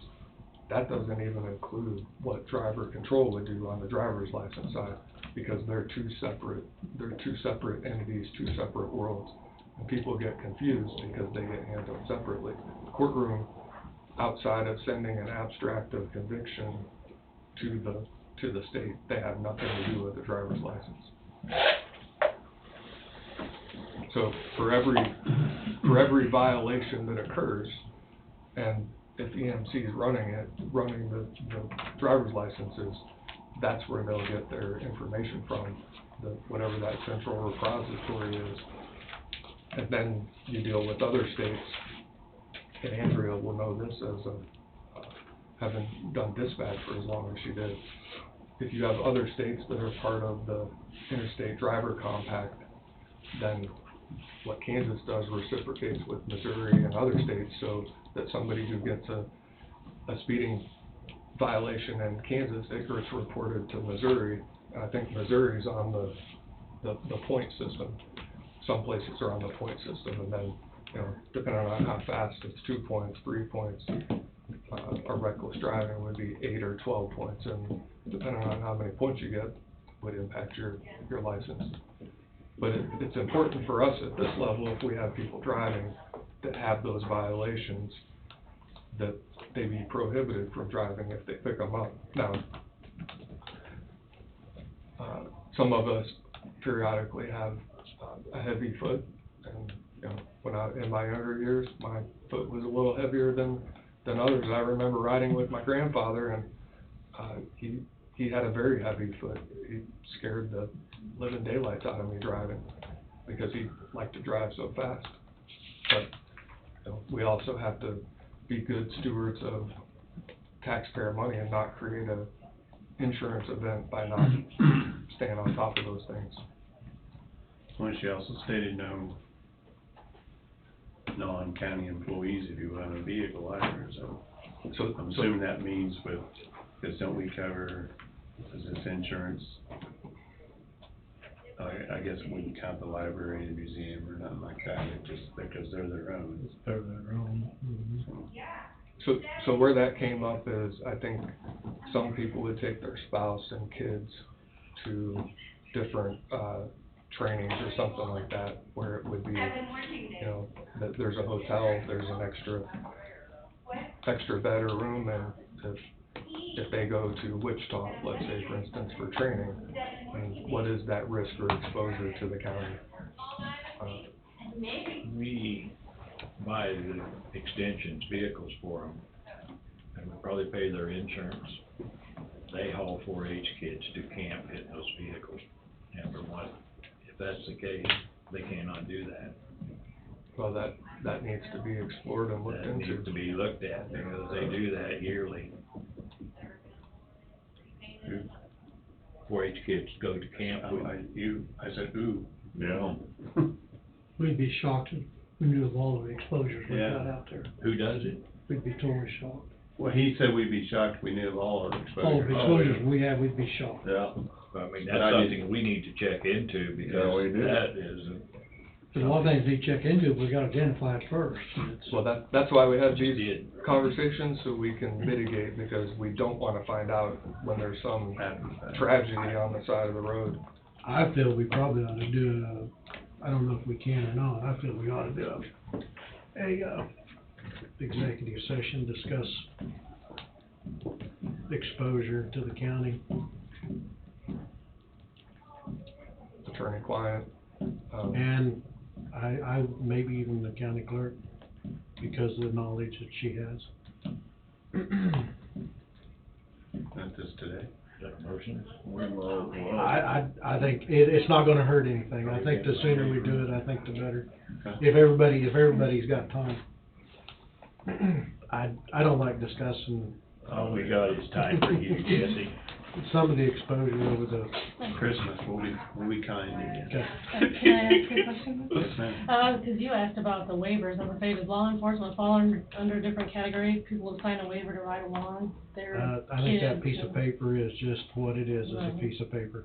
But is that something that they'd be covered if somebody's riding because they wanna ride along, something happens then? That's right, well, our insurance coverage. I mean, I know that's common practice in multiple locations that, I mean, ride-alongs happen all across the country, and you have to sign a waiver, so if you end up involved in some sort of, who knows what, now they don't, law enforcement's not gonna intentionally take you into harm's way, but they do have to respond and do their job. I would assume, without having it in front of me, so I can read it, that it would, mitigate, if not all, risk of exposure, the majority of it, because long as law enforcement would be acting within the scope of their duties as law enforcement officer and something happened, I think it should be covered. I mean, it's sort of buyer beware type thing. You know. They're also professional drivers too. They went to defensive driving school and so on and so forth to help, I think. Sure. But this can really escalate out, because our trucks are county equipment. And these guys are doing parades, they got their kids and their wives with them. Can they be doing that? I mean, this thing could just keep on going. It's very big, Bob. There's no end. That's why I said I would like to go in. How much time you want? 20 minutes. I'll second it. Oh, Go ahead, he seconded. Jesse made the motion, Bob, with, commission, the clerk, and the Yeah, and attorney, yeah, or 20 counselor. minutes. And Jesse. then it would be under the, attorney-client exception, and, I mean, you talk about, risk or exposure to the county, but that would be summarized as potential litigation. Mhm. 20 minutes. Jesse moved, Bob seconded. All in favor, say aye. Aye. We're going at 3:05 for 20 minutes.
Okay,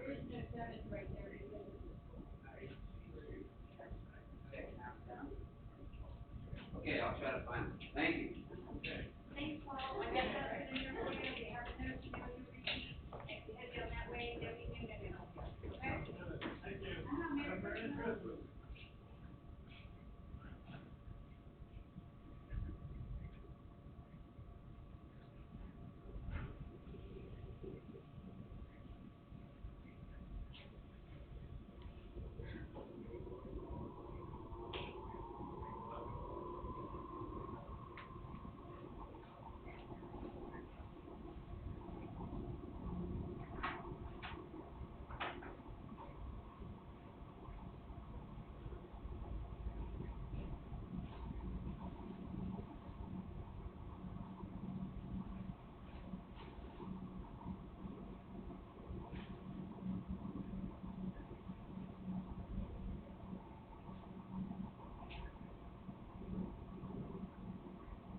I got backhanded. Oh, will. And rightly so.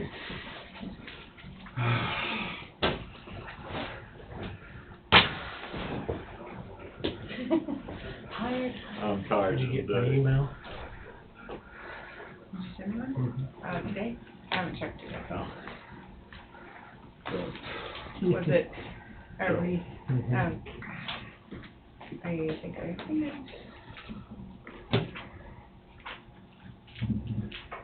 Maybe.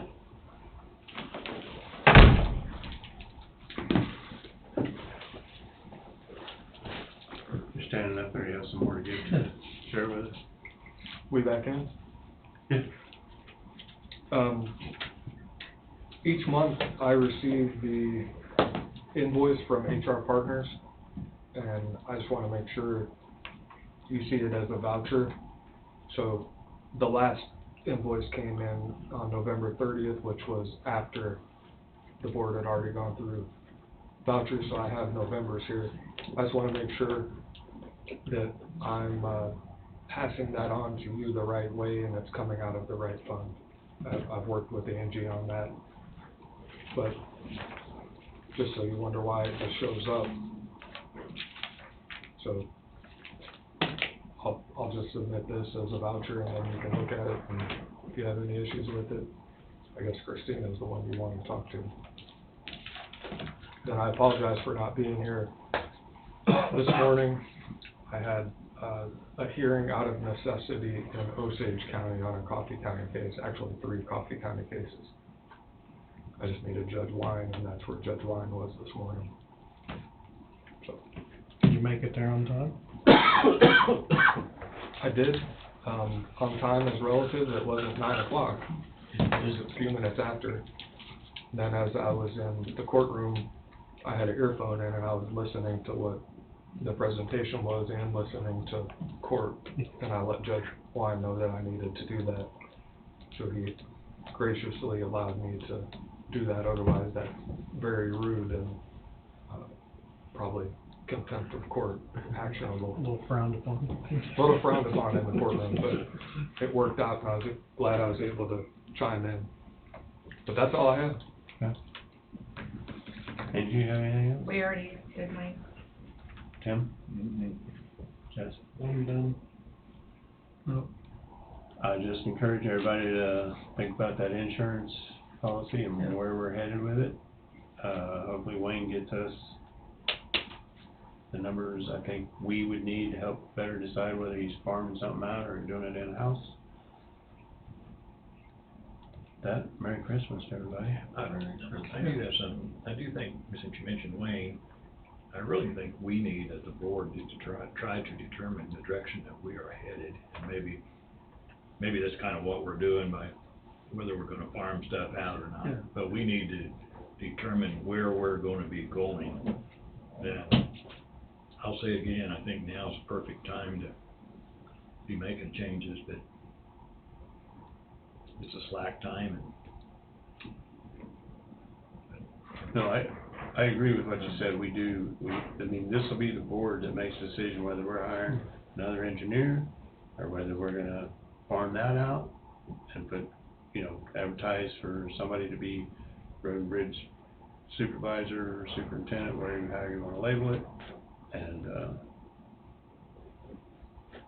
again, that's kind of why I asked Wayne, the question of, all this things he's talking about, this bridge in the next 5 years and this bridge in the next 3 years, is all that in a file sitting down there to where the person can open up a file cabinet and go, oh, yeah, so. What do you think we're gonna need as far as the transition timeline for?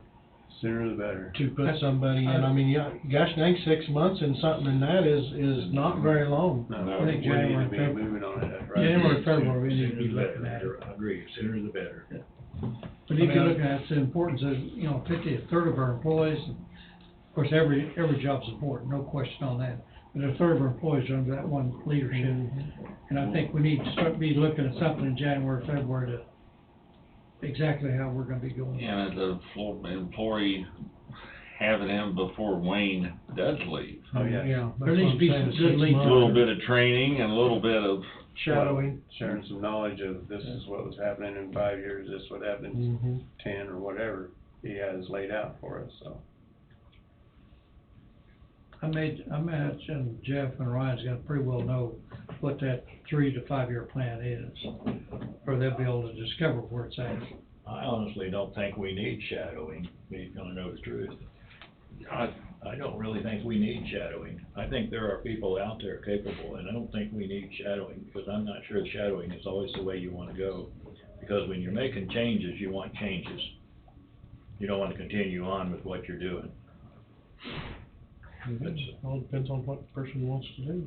No, that's why we need to decide what we wanna do. Mm-hmm. Between the insurance and what his projects are and his job is top priority here next week and after first year. I would say so. I would too. And if it's just an engineering firm we wanna go with, then we just need to be, I guess, shopping that out to see, take bids on it, ask all as needed basis, or maybe contract them for the year. I mean, 'cause they should have a general idea how many times they would have to engineer something for us, I would think. Or that could be some information that can come from Wayne, but anyway. Yeah, big decisions to make. That'll be all I have. I think I have everybody's permission to sign documents as needed. We made that motion, that's out of the way. So Yep. with that, Andrea, No, I'm good. no, you're good. Going once, going twice. We will adjourn at 3:33. Everybody have a great. Merry Christmas. Merry Christmas, everybody. I didn't want to- Enjoy.